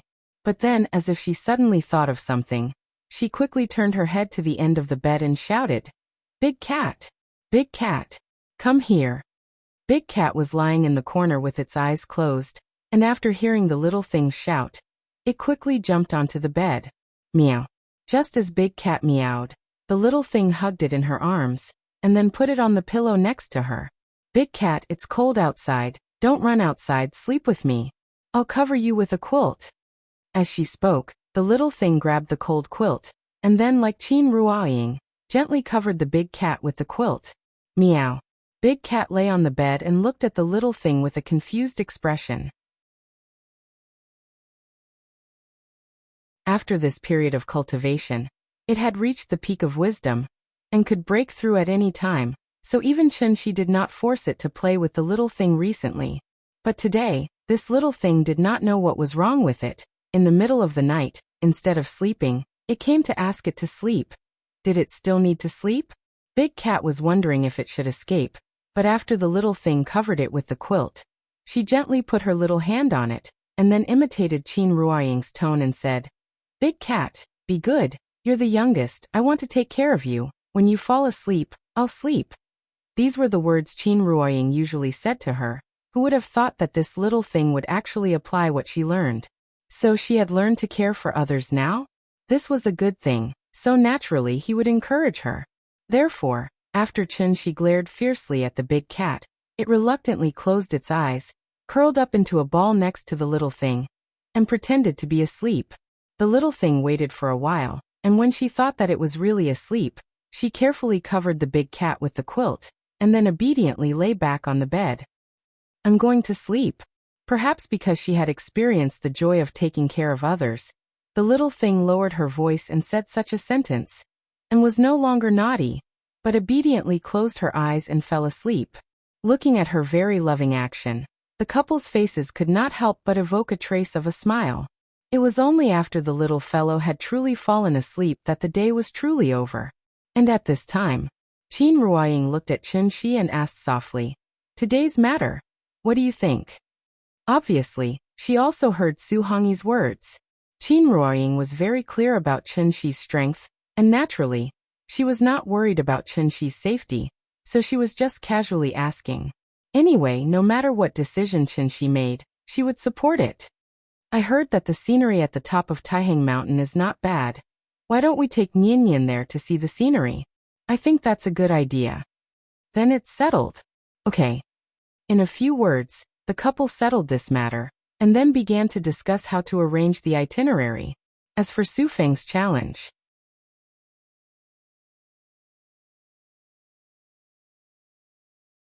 Chapter 337. Going north to the Taihang Mountains, how difficult is it? Sheep intestines are twisted, the wheels are destroyed. How bleak are the trees, the north wind is mournful. Chow Chow's poem, Journey of the Bitter Cold, described the magnificence of the Taihang Mountains. The Taihang Mountains started north from Shangjing and extended south to Jinzhou. The 800 miles of Taihang spanned across 4 provinces. It could be said to be vast and majestic. Because of the direction of the mountains, the Taihang Mountains were higher in the north and higher in the south. The peaks were mainly concentrated in Jizhou, not far from Shangjing. It was also because of the towering peaks in the north of Taihang that it formed a completely different landscape from the south.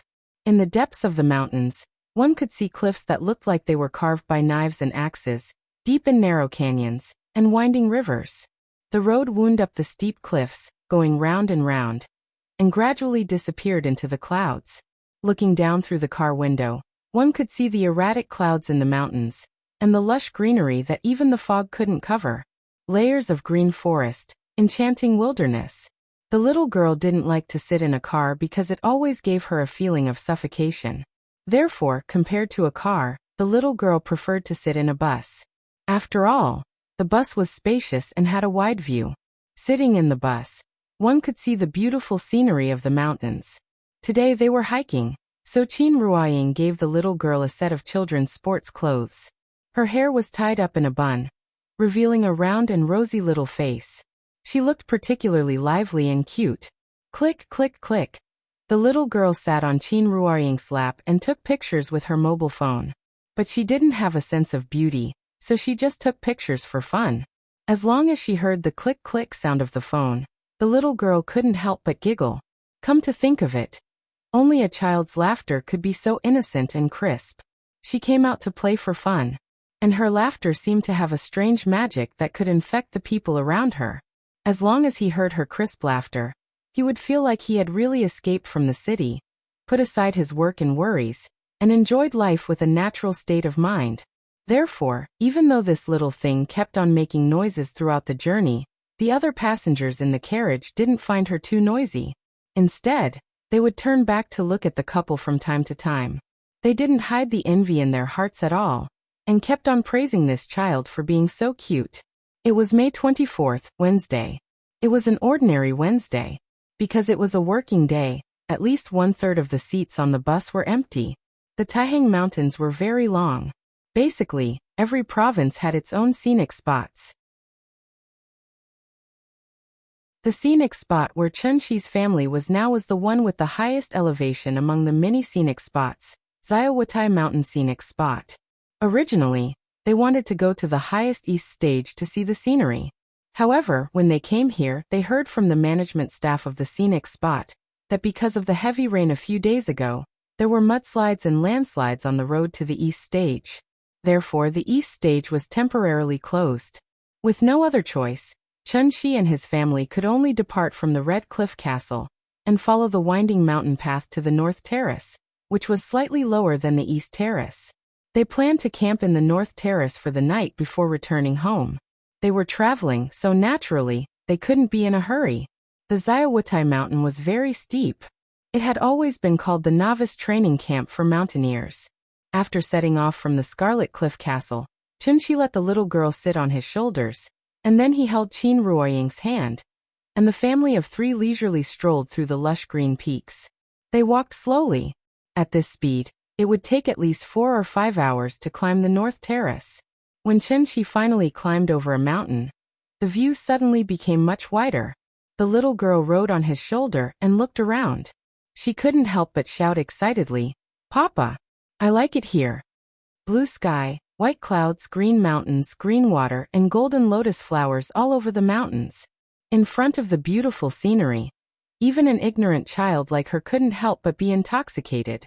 And just when the little girl was excited by the beautiful scenery in front of her, East Terrace, the peak of Taihang.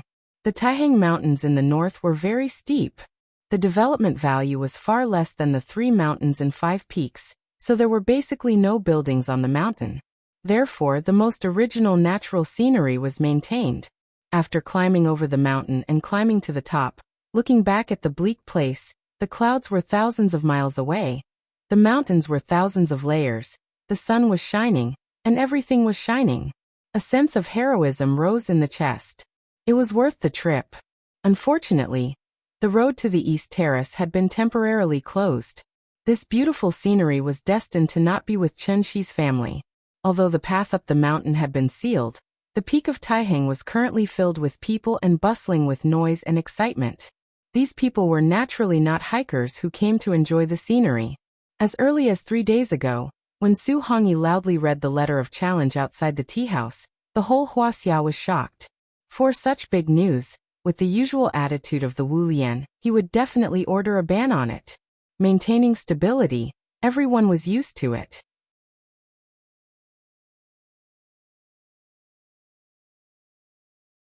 In a battle between Heavenly Man and Heavenly Man, victory and defeat is only a hair's breadth away. The most important thing in a war is the right time, the right place and the right people. Mr. Su has been sitting here for 3 days, and he has already familiarized himself with the surroundings. If Mr. Chen is going to fight, he should have come here in advance to familiarize himself with the place. The sun is about to set. Why hasn't he shown up yet? Could it be he really doesn't dare to come? A few peak strength warriors hid on the mountainside and whispered to each other. Su Feng's letter of challenge didn't mention a specific time for the final battle, so according to tradition, as long as the sun hadn't set, the day was not over yet.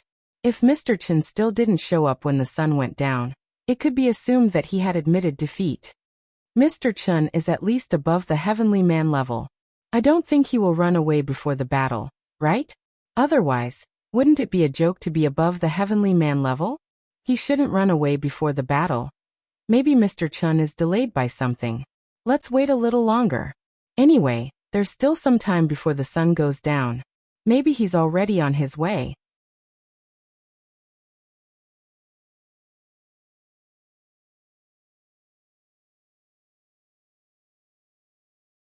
Wasn't he still busy boiling water and cooking in Beitai?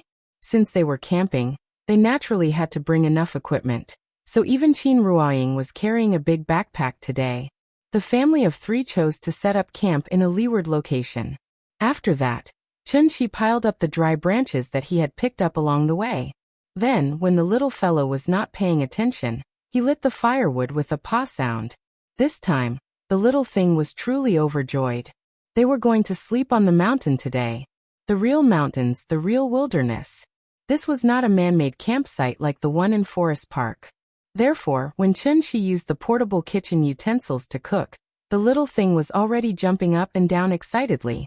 She could not help much, so Qin Ruoying asked her to wait in the tent obediently. However, the little thing could not suppress her excitement at all, and instead jumped back and forth around them. Qin Ruoying only asked if there was enough dry wood, but she actually understood. She even ran to the side of the tent and learned from Chen Shi, constantly picking up some dry branches scattered under the trees. She did not know whether these branches were suitable for firewood, so she just threw them all into the fire. If it were not for the fact that her father did not need any fuel to start a fire, this weak pile of firewood would have been smashed out by this little fellow. The conditions were limited, so Chen Shi could only make a few simple farmhouse dishes, most of which were simmering. When he was cooking, he did not forget to throw a few potatoes into the fire, ready to let the little fellow taste the taste of potatoes cooked with firewood. What was the taste of the wild? This was called the taste of the wild. Qin Ruoying spread the tablecloth outside the tent, and Chen Shi used the snack box to serve the dishes. After a while, the table was full of dishes. Looking up, the mountains in the distance were dusk, and the wilderness was quiet. The sky was the bedding, and the earth was the mat. Just like that, the family of 3 sat on the rock, facing the night breeze as they ate this not exactly exquisite but absolutely delicious camping dinner. Because the potatoes were too hot, the little fellow threw them on the ground and gently kicked them with her feet. This was the method that Chen Shi taught her, which could quickly cool the potatoes. After the potato had cooled down a little, she picked it up. She didn't care how dirty the potato skin was. After tearing it open, she began to chew on it. Papa, look, stars. Although the sun hadn't set yet, the stars were already shining in the east of the dusk. The setting sun was like fire here, and the stars were shining there. What a rare picture. The little fellow was almost stunned. Is it beautiful? Yes. Then Papa will show you a better one. After that, Chen Shi suddenly raised his right hand, and then pointed to the east with his fingers like a sword. Then a blue light suddenly rose. Like a meteor, it flashed over the little fellow's head, and then left a long shadow in the sky. Meteor. Meteor. I know. It's a meteor. The little fellow jumped up and down excitedly. Her clear and melodious voice reverberated throughout the valley, like a cheerful bird flying freely under the boundless sky. At the same time, east stage. The peak of Taihang. In fact, the sun had already set. But because of the refraction of the clouds, the afterglow of the setting sun could still be seen on the mountain, giving people the illusion that the sun had not set yet. Mr. Chen did not come after all. Even if people did not want to believe it, it was the truth. He was afraid of the battle. Many people came to watch the battle with a pilgrimage mentality, but they did not expect to see such a result in the end. This was something no one had expected. From today onwards, Mr. Chen's name would become Wuxia's biggest joke. After everyone shook their heads and sighed, they finally walked down the mountain in low spirits. Only a few people were still standing in the same place, unwilling to leave. Su Hongyi stood on a large rock closest to the observation deck. When he saw the sun sink into the mountaintop, he couldn't help but smile. From this moment on, everything was different from before. Identity, status, power, as long as he, Su Hongyi, wanted it. How could he not get it? This was the real. He would climb to the top and look down on all mountains. If Su Feng was not still sitting on the observation deck, Su Hongyi would have looked up to the sky and screamed to express his excitement at the moment. Su Hongyi's excitement did not last long, because there was a sudden exclamation from the crowd behind him. Look, what is that?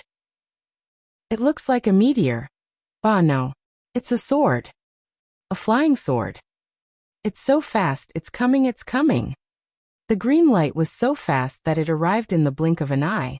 Like a meteor, it approached the east stage in an instant. Su Hongyi stared at the green light in a daze, and the smile on his face froze instantly. He's coming. Just as the sun was about to set and night was about to fall, a ray of green light streaked across the sky and shot straight to the peak of Taihang.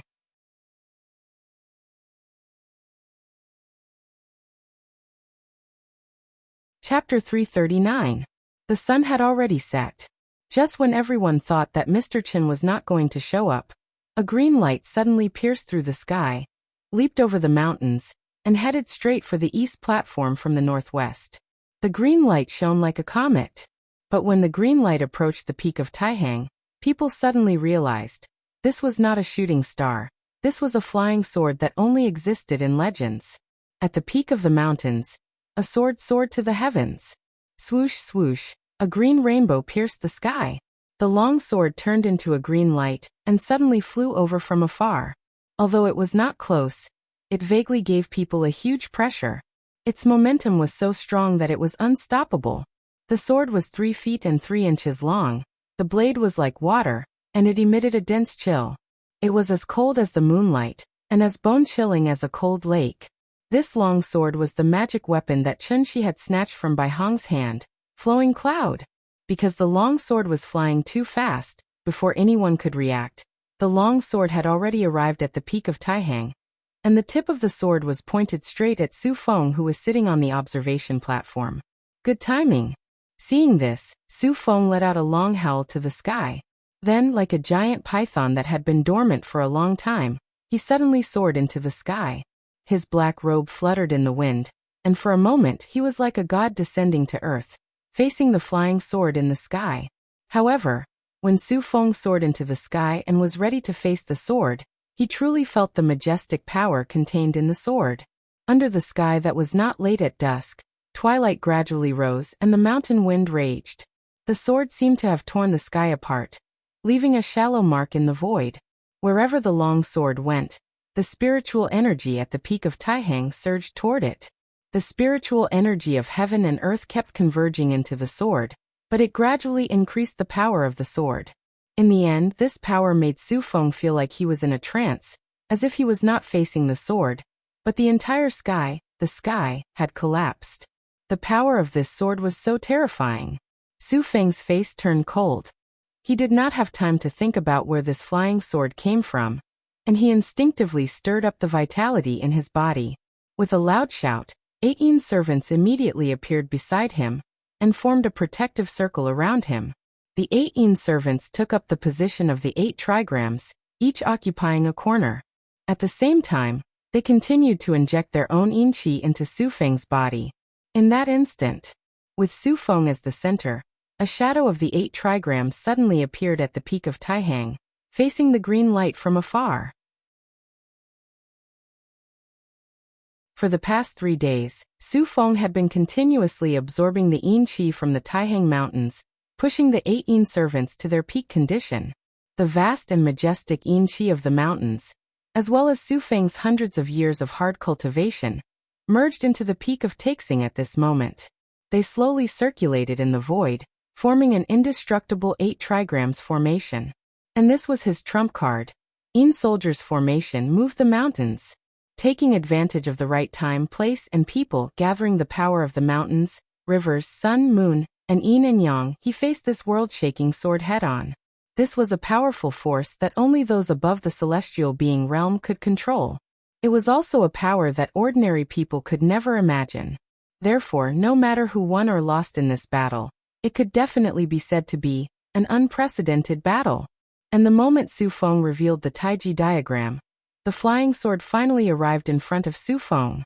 Like the sonic boom caused by the flight of a supersonic fighter, the moment the longsword hit the Taiji diagram, with the point of impact as the center of the circle, a burst of white air suddenly erupted, its power monstrous. The invisible air wave carried a powerful impact, instantly turning the stones on the observation deck into dust. At the same time, the air wave also uprooted all the trees on the mountain. For a moment, the peak of Taihang was filled with dust and dirt, as if it had been hit by a Force 12 typhoon. Su Hongyi was standing closest to it, so the moment the air wave hit, he was sent flying by the powerful shock wave, and then rolled along the hillside. After rolling for a few hundred meters, he finally hit a big rock and stopped. Gravel and dust constantly fell on Su Hongyi, and in a short while, he was buried alive. Similar scenes kept playing out. No one had seen a battle between those above the celestial being realm, so they didn't know what the safe zone was. If it weren't for Wu Lian's consideration of not letting everyone get too close, the peak of Taihang would have been dyed red with blood today. And this was based on the situation where Su Feng flew into the sky and took the sword head-on. If Su Feng was still standing on the observation deck, this sword, wouldn't it have shaved the mountain? The lucky ones with lower cultivation were standing farther away in advance, and after the explosion, they ran faster than anyone else, so they were not injured because of this. By the time they looked at the viewing area in shock, they realized that everything had already been settled. The air wave dissipated. Su Feng was still flying in the air, but his black robe was torn to shreds by the air wave, and from afar he looked like a rag doll. As for the Taiji diagram, it had already turned into a light smoke, dissipating at the peak of Taihang. Su Feng didn't seem to be injured. That was because the flying sword suddenly stopped in the air after breaking the Taiji diagram. The blue light around the long sword had already dissipated. If it weren't for the fact that it was still floating quietly in the air, it wouldn't have looked much different from an ordinary long sword. However, although there were no visible wounds on Su Feng's body, most of his primordial qi had been shaken away. Like an old man whose body had been hollowed out, Su Feng stared blankly at this longsword that was right in front of him. He actually couldn't maintain his high void wind resistance state, falling straight down from the sky just like that. Bang! With a muffled sound, Su Feng crashed heavily into the ground. But right after that, he crawled up from the ground shakily. Su Feng half knelt on the ground, trying to raise his head. In addition to shock, fear, there was also some disbelief in his eyes. One sword. Only one sword. He couldn't even take one sword from Mr. Chen? From beginning to end, Mr. Chen had never shown his face. With only one flying sword, he had cut off half of his cultivation and completely turned him into a cripple. Su Feng stared blankly at the flying sword in the sky. Suddenly, the sword vibrated slightly. After seeing this scene, Su Feng suddenly felt as if he had been struck by lightning. The expression on his face suddenly became extremely nervous and frightened. So after a shudder, Su Feng suddenly lay on the ground, his forehead pressed against the soil, and shouted in a trembling voice, "Thank you, Mr. Chen, for sparing my life. Thank you, Mr. Chen, for sparing my life. Thank you, Mr. Chen, for sparing my life." After Su Feng shouted 3 times, he even raised his head and kowtowed heavily on the ground 3 times. When the few martial artists who were not affected by the blast saw this scene, they were immediately dumbfounded. Even their eyeballs almost fell out of their sockets. What happened just now? Su Tianren lost? And he was so scared that he knelt down and begged for mercy? This after being stunned for a moment. A smarter guy suddenly came back to his senses and couldn't help but shout excitedly, "I understand. The reason why Chen Xian only attacked after the sun went down.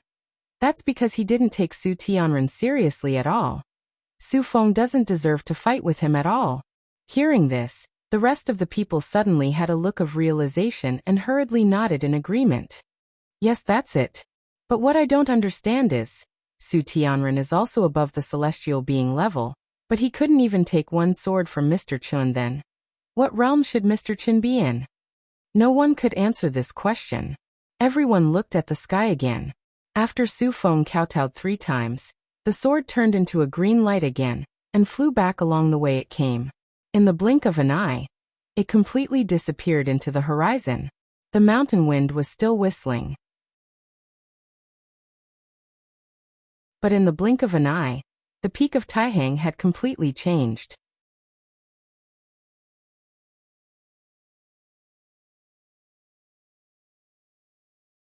Chapter 340. The farce finally came to an end. In fact, whether it was Su Feng or the onlookers present, any thoughts or opinions of them were meaningless to Chen Shi. The reason why he showed off his skills today was mainly to remind Wu Lian. What you saw was only a part of me. From beginning to end, Wu Lian had never really understood Chen Shi. As for the others, if it weren't for Chen Shi's photographic memory, he probably wouldn't even remember the names of Su Feng and Su Hongyi, let alone the others. Anyway, no matter who or what, in short, there was only one sentence: I didn't care. There was a lot of noise in the east platform, but the north platform was still a peaceful scene in the mountains. The night breeze was gentle, and the stars were twinkling. This time, Chen Shi had specially brought a skylight tent. The whole family lay in the tent and looked up at the bright starry sky. That warm and comfortable feeling made the little guy let out comfortable moans through his nose. She didn't want to say anything. She just kept climbing up and down on Chen Shi and Qin Ruoying, using her parents' bodies as a cushion. It was soft and very comfortable. The next morning, when the sun just peeked out from the top of the mountain in the distance, the little girl yawned and got out of the tent. After a simple wash, Chen Shi took her to the top of the mountain and looked into the distance. The green mountains in the distance were dark and misty. Far away from the smog of Shangjing, large clouds floated gently on the top of the mountain. Seeing such a beautiful scene, the little girl excitedly ran on the grass. Children at this age were always innocent and beautiful, like a flawless gem, pure and dazzling. She grinned and laughed, like a butterfly swimming in the flowers. Accompanied by the beautiful morning sun, her laughter resounded throughout the mountain. "Nian Nian, be careful of the stones under your feet. Don't fall." After packing up the tent, the little girl still didn't want to leave. Qin Ruoying stood aside and watched her run freely on the grass.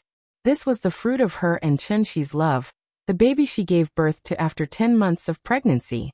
Therefore, whenever she saw Nian Nian giggling happily, Qin Ruoying's mouth would always reveal a faint smile. Qin Ruoying quietly accompanied the little fellow. Chen Shi, who was still packing, suddenly turned his head and looked at her quietly.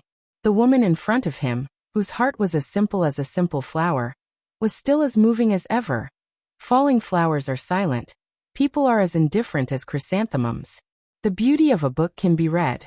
He reckoned that he wouldn't be able to finish reading Qin Ruoying's book in his lifetime. Chen Shi looked at Qin Ruoying quietly, while Qin Ruoying looked at the little fellow quietly. This scene was very similar to the hazy mood described by Bian Jilin in Cliffhanger. You stand on the bridge and look at the scenery. The sightseer is looking at you from upstairs. The moon adorns thy windows, you decorate other people's dreams. And you are my dream. When the family of 3 returned to Scarlet Cliff Castle and got on the bus again, it was already 4 o'clock in the afternoon. The short trip to Taihang ended in such a joyful atmosphere. Although the little fellow still wanted to continue, when she thought of the 2 brothers who were still waiting for her in the tea house, she couldn't wait to fly back to Shangjing, because she could show off in front of them again. This little fellow was still young, but she especially enjoyed the feeling of being envied. And the 2 brothers gave in to her, so every time she showed off, even if they weren't interested, they would try their best to look extremely envious. Thinking about it, it was quite difficult for the 2 of them. In the past, when Auntie Zhang took care of Nian Nian, the child was a careful and cautious mimosa. Now that she had been with her parents for a long time, the mimosa had become a little daisy commonly seen on the roadside. Lively and cute, she wasn't weak and delicate like the precious flowers. She was very satisfied with this. The bus soon arrived at Shangjing. As soon as they walked out of the bus station, she took the little fellow to the parking lot. Before he could reach out to call a taxi, 2 girls in their early 20s suddenly ran in front of him and excitedly pointed at the little fellow and said, "Hello, is this your daughter?" The 2 girls were quite good-looking. Big eyes, sharp chins, and high noses. They were the most popular faces on the internet. The 2 of them wore sports vests that exposed their navel and a pair of tight-fitting sports pants, which perfectly displayed the advantages of their figures. Yes, what's the matter? She had always been very polite to ordinary people, so he simply nodded. Brother, it's like this. We saw that your daughter is so cute, so we want to ask her to take a short video with us. Just 15 seconds. Is that okay? Short video? The waves of the internet came one after another, so old antiques like Shi were naturally eliminated a long time ago. However, when Qin Ruoying heard the little girl mention the 3 words short video, she couldn't help but smile and explain. They should be talking about TikTok. Oh yes, TikTok. Seeing that Qin Ruoying seemed to have some understanding of this, the little girl quickly took out her phone and showed her homepage to Qin Shi. She also specifically pointed at her number of fans, which was more than 400,000, which was quite good. We want to dance a gray dance with our sister. Look, it's this video. There are only 2 or 3 movements, it's very simple. Qin Shi looked at it and found that it was indeed very simple. He looked down at the little fellow and asked, "Nian Nian, sister wants to dance with you, are you willing?"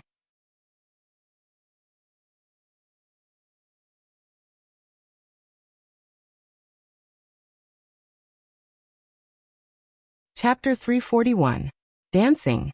For Qin Shi, dancing was not a difficult task. It was nothing more than making one move after another according to the rhythm of the music. But when she thought about how he was going to perform a web celebrity dance in such a crowded place, Qin Shi felt a little weird. It made her feel like her limbs were becoming a little clumsy. At the end of the day, it was still a psychological barrier. However, when he looked at his wife and children's expectant eyes, Qin Shi decided to go all out. As for his reputation, could it be eaten? As a result, such a scene played out outside the busy Shangjing station. A man in a mountaineering suit danced the ash dance with the company of 2 sexy and hot internet celebrities. Looking at his standard movements, he looked like a professionally trained dancer. Qin Shi seemed to be in a good mood today, so after he finished dancing, he even imitated the handsome pose of a celebrity and winked at Qin Ruoying with a domineering expression. On the spot, Qin Ruoying was so happy that she couldn't stand up straight. "Daddy is so amazing." Qin Ruoying couldn't stop laughing, but the little girl was obviously shocked by her daddy's handsomeness. Therefore, when she finished watching Qin Shi's demonstration, the little girl couldn't wait to jump in front of the camera. Then, she imitated Qin Shi's left and right hand gestures. Her little face was so happy that it was about to bloom. She was a child, so she didn't need to do anything. As long as she showed a pure smile and was happy from the bottom of her heart in front of the camera, she would naturally receive countless likes. The 15-second video was quickly recorded, but the little girl couldn't stop at all. It was as if she had eaten ecstasy and was completely high. "Mommy, you too." The little guy ran to Qin Ruoying's side and pulled her along, wanting her to jump with him. Qin Ruoying couldn't persuade her, so in the end, she could only smile bitterly and dance with her. The two girls had picked up a treasure today. Just Chunxi and his wife's photos alone were enough to win an international photography award. Not to mention that they were a family of 3 now. The family of 3 was having a good time here, attracting the attention of the passers-by. Many people even stopped and took out their mobile phones to take pictures. Seeing that there were more and more onlookers, Chunxi thought about it again and again, and had to stop the little fellow's excitement. After letting her say hello to the 2 sisters, he took her and left directly. Seeing this, the little girl hurriedly caught up with Chunxi and wanted to leave his WeChat account, hoping that they could take videos together in the future. However, she was decisively rejected by Chunxi. After all, he had no intention of letting Niannian become an internet celebrity. It was fine to play around, but not when it came to other things. This was a matter of principle.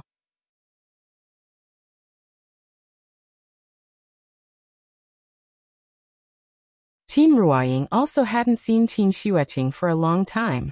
Now that she suddenly saw her back and her injuries had recovered, Qin Ruoying naturally felt happy for her from the bottom of her heart. Therefore, after handing the luggage to Chunxi, Qin Ruoying stepped forward and pulled Qin Xueqing to talk. His wife wanted to catch up with his sister-in-law. As her brother-in-law, Chunxi naturally didn't want to disturb them. So after taking the luggage, he asked the little fellow to go back to the room to wash her face and change her clothes. But the little fellow didn't pay attention to him. As soon as the big cat came over, the little fellow ran straight to the fish tank with the big cat in her arms. Then, under her leadership, the cat and the fish shook crazily to the music from the mobile phone. Left, right, forward, backward. The little fellow led the dance in front. The big cat squatted on the ground and waved its paws. Big Head floated in the fish tank and shook its head and tail. Looking at their silly looks, Chunxi could only shake his head with a smile. Then he went to the kitchen alone to prepare dinner. While cooking, Chunxi also pondered about his sister-in-law's sudden return. Actually, even if he used his but to think, he knew that Qin Wanqing was being used by Wu Lian again. The Wu Lian successfully made Chunxi reveal the tip of the iceberg through Su Feng's provocation. When they finally realized Chunxi's potential, they immediately transferred their sister-in-law back. They were afraid that Chunxi would vent his anger on them.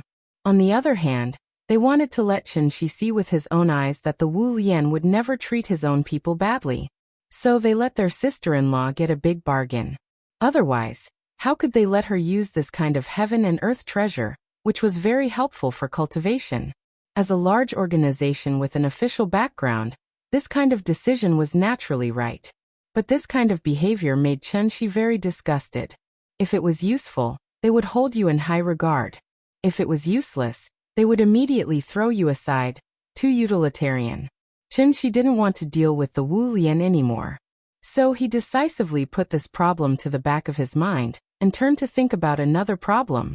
If he didn't remember wrongly, Bai Hong once said that the divine gate would open again in a month at most. And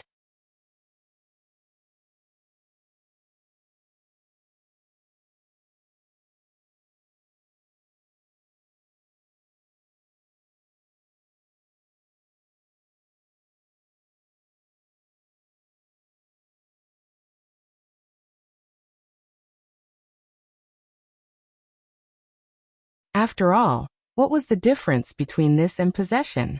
He believed that other than Qin Ruoying, there was absolutely no one in this world who would let him enter their heart aperture without reservation.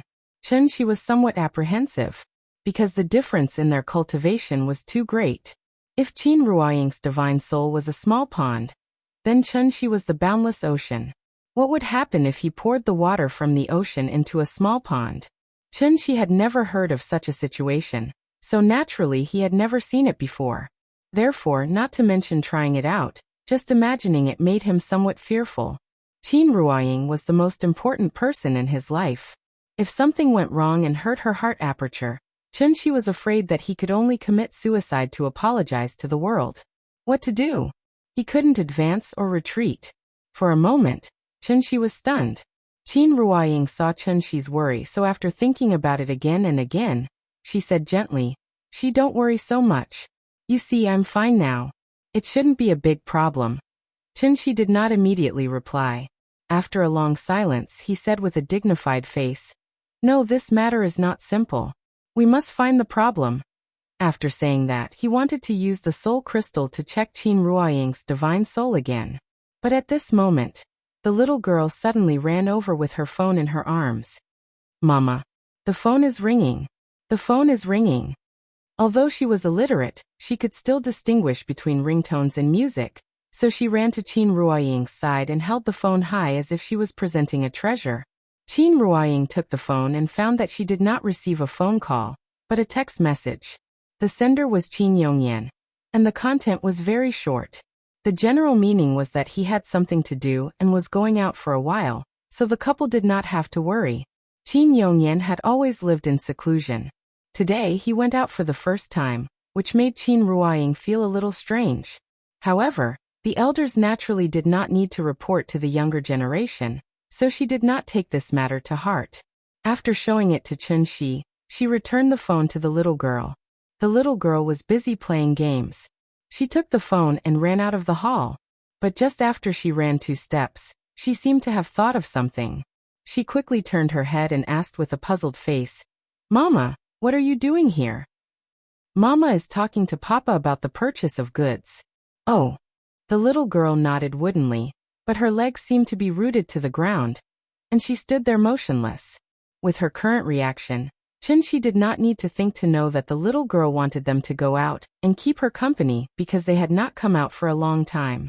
This made Chunxi feel very gratified.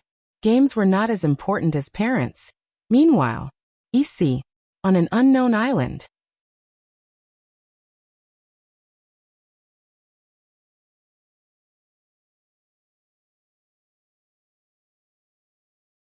Chapter 344. East Sea Immortal Mountain Diyu Island. Diyu Island was not an isolated island, but a group of more than 10 small islands. It was like a county with more than 10 villages under its jurisdiction. 17 small islands were scattered randomly on the sea. Although the islands were not connected, they were not very far apart either. As far as the eye could see, it was all clear and transparent seawater, fine golden beaches and lush forests. This place was like a pure land that had never been polluted by industry. Everything was so beautiful. In such a paradise, it was natural that it would be flourishing and flourishing. Therefore, the residents of the island all had the same surname, Jiang. One had to know that the origin of surnames could be traced back to the birth of new humans. At that time, humans were still in a matriarchal system, so many surnames had the word woman in them. Jiang was one of the 8 great ancient surnames. Ever since the ancient cultivators left, the Jiang clansmen left on Earth had sealed themselves on Diyu Island. If not for the serious dangers of close kin reproduction, and the need to inject new blood into the clan from time to time, the Jiang clan would never allow any outsiders to set foot on Diyu Island. It was precisely because the Jiang clan had followed the ancestral teachings of seclusion for so many years that the Jiang clan's inheritance was extremely complete. This had become the thing that the Jiang clan was most proud of. Just like the rumors in the outside world, they were what the ordinary cultivators were talking about, descendants of immortals. However, due to the gradual weakening of Earth's spirit energy, even the ancient cultivators could only stay away from it, let alone these abandoned children left behind on Earth. Therefore, rather than saying that the Jiang clan was conserving their strength, it was better to say that they were struggling at death's door here. At their worst, there was not even a single immortal in the entire Jiang clan. However, this was all in the past.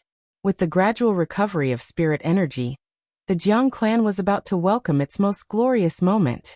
The current clan leader, Jiang Yuankui, was very confident about this. On this day, Jiang Yuankui was handling clan affairs in the ancestral hall of Qixia Peak when a clan disciple suddenly came to report, interrupting his train of thought. "Clan leader, someone wants to see you." "Who is it?" "This person is from the All Saints Valley. His name is Qin Yongyan." "All Saints Valley? Wasn't it destroyed long ago?" Jiang Yuankui repeated this phrase, and a faint smile appeared on his face. It was obvious that there had been some unpleasantness between Diyu Island and All Saints Valley. Jiang Yuankui pondered for a moment, then coldly said to the messenger, "It seems that those old things are really dead." Now a junior of the young generation wants to see me? Tell him to scram.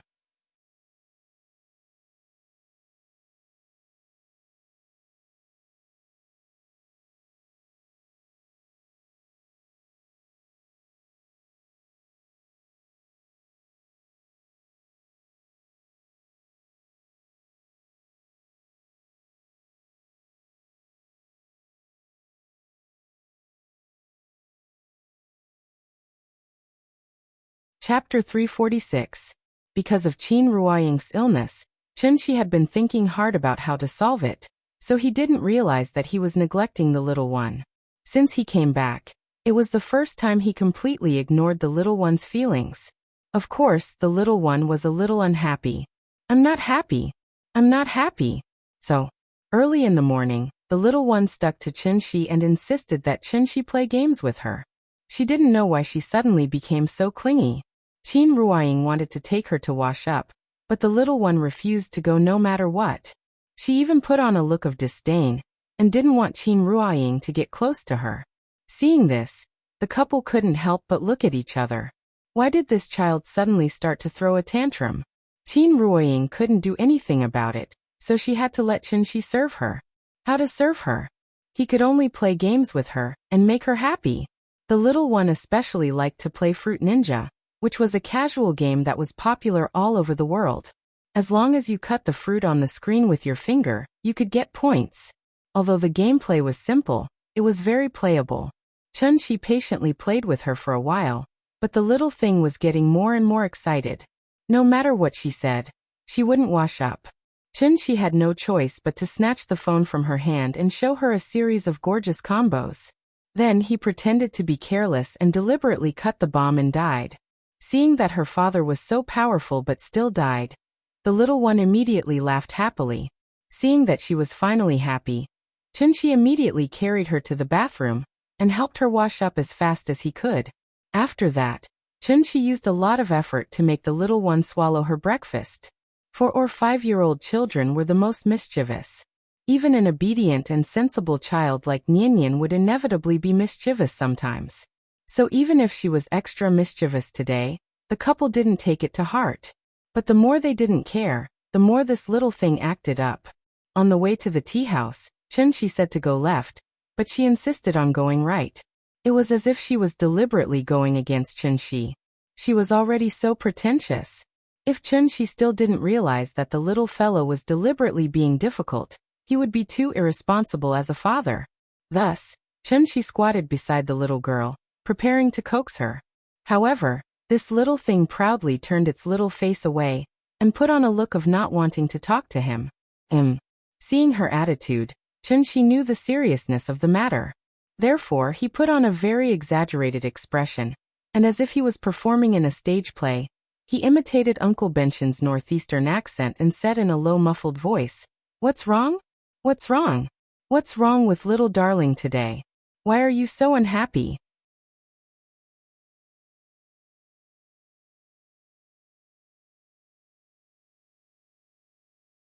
Although it's not very serious, there's no way for her to recover in a short period of time. Oh. The little fellow blinked her eyes, and her expression was a little stiff, as if she didn't understand what Chunxi meant at all. Seeing this, Chunxi continued to try to guide her. When a person is sick, they will become very weak. Does that mean they need someone to take care of them? This time, the little fellow finally understood, so she nodded and answered resolutely, "Yes. You and Mama are the people that Papa cares about the most. Now that Mama is sick, shouldn't Papa take good care of Mama?" "Yes. But Papa has to take care of Mama, then he won't have time to play with you. Will you be angry?" "No. I'm not angry. Nian is so sensible." Moo. Seeing that the little fellow listened to his words, Chunxi kissed her little face as a reward. After Chunxi's reasonable guidance, the little fellow seemed to realize that her previous behavior was wrong. So after hesitating for a while, she signaled Chunxi to let go of her.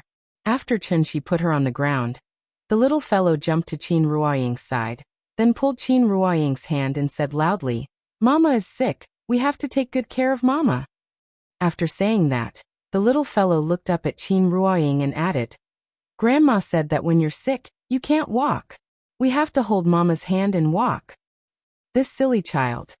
Just now he was still cold to her, but now he suddenly became very kind. His face changed faster than flipping a book. Looking at the cute little thing in front of her, Qin Ruoying couldn't get angry even if she wanted to, so she could only smile and rub her head, then rolled her eyes at Chen Shi, as if she was complaining silently, "It's all your fault."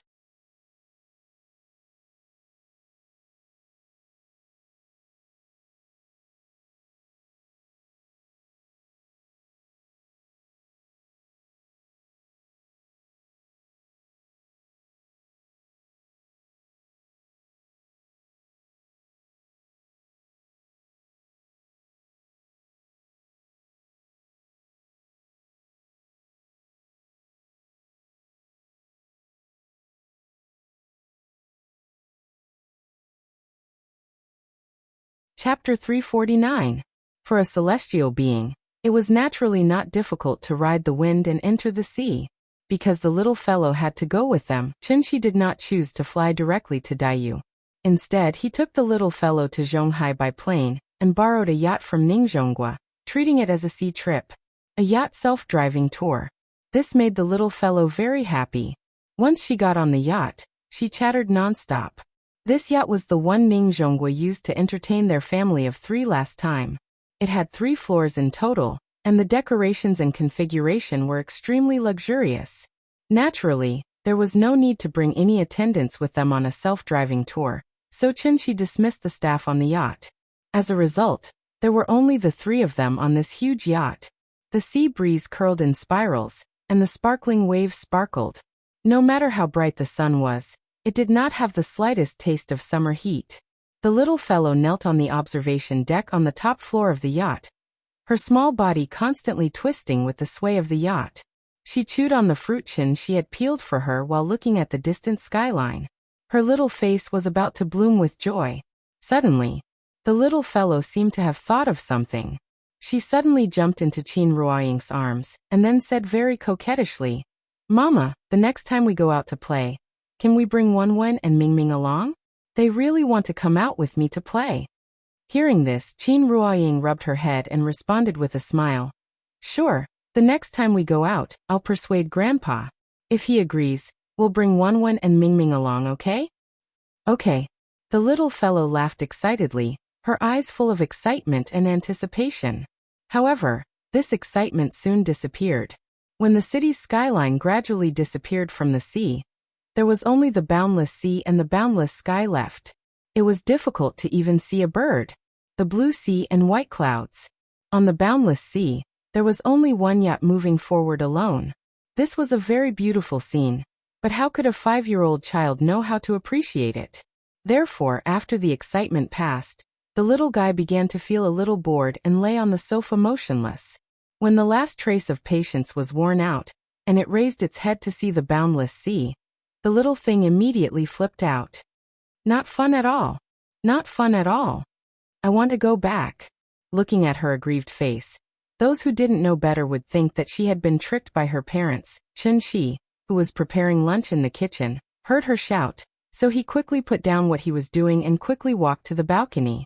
It would have been fine if Chen Shi hadn't come, but now that he had, the little thing immediately pouted, and looked like it was about to burst into tears at any moment.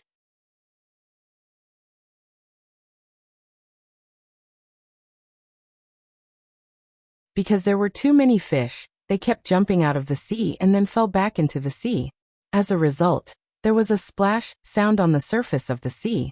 It was as if it was raining, and the sound did not stop. For a moment, the whole world seemed to be lively again. The little thing was stunned. She opened her little mouth for a long time, but was unable to say a word. Chen-Chi was very satisfied with her reaction, so he gently patted her and asked with a smile, "How is it? Do you like this magic trick?" "I like it." "Then take a look here."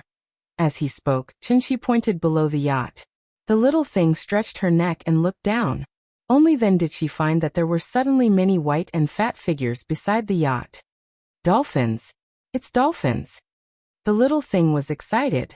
As a regular in children's picture books, dolphins were like stars in the eyes of the little thing, so she recognized them at a glance. The dolphins in the sea seemed to have heard her voice, so they immediately raised their heads and nodded at her. "Papa! They're saying hello to me." The little thing had never seen such a scene before. She immediately waved at the dolphins excitedly. The intelligence of dolphins was very high. The intelligence of an adult dolphin was even equivalent to that of a 6 or 7-year-old child. You're tuning into the Limei's Wuxia Whispers YouTube channel. We're so grateful for your support, and don't forget to subscribe to join us on this incredible journey through captivating stories. Your generosity through donations truly makes a world of difference, as it's the primary source of revenue that allows me to expand and enhance this channel for you. Thank you from the bottom of my heart for being a part of this adventure.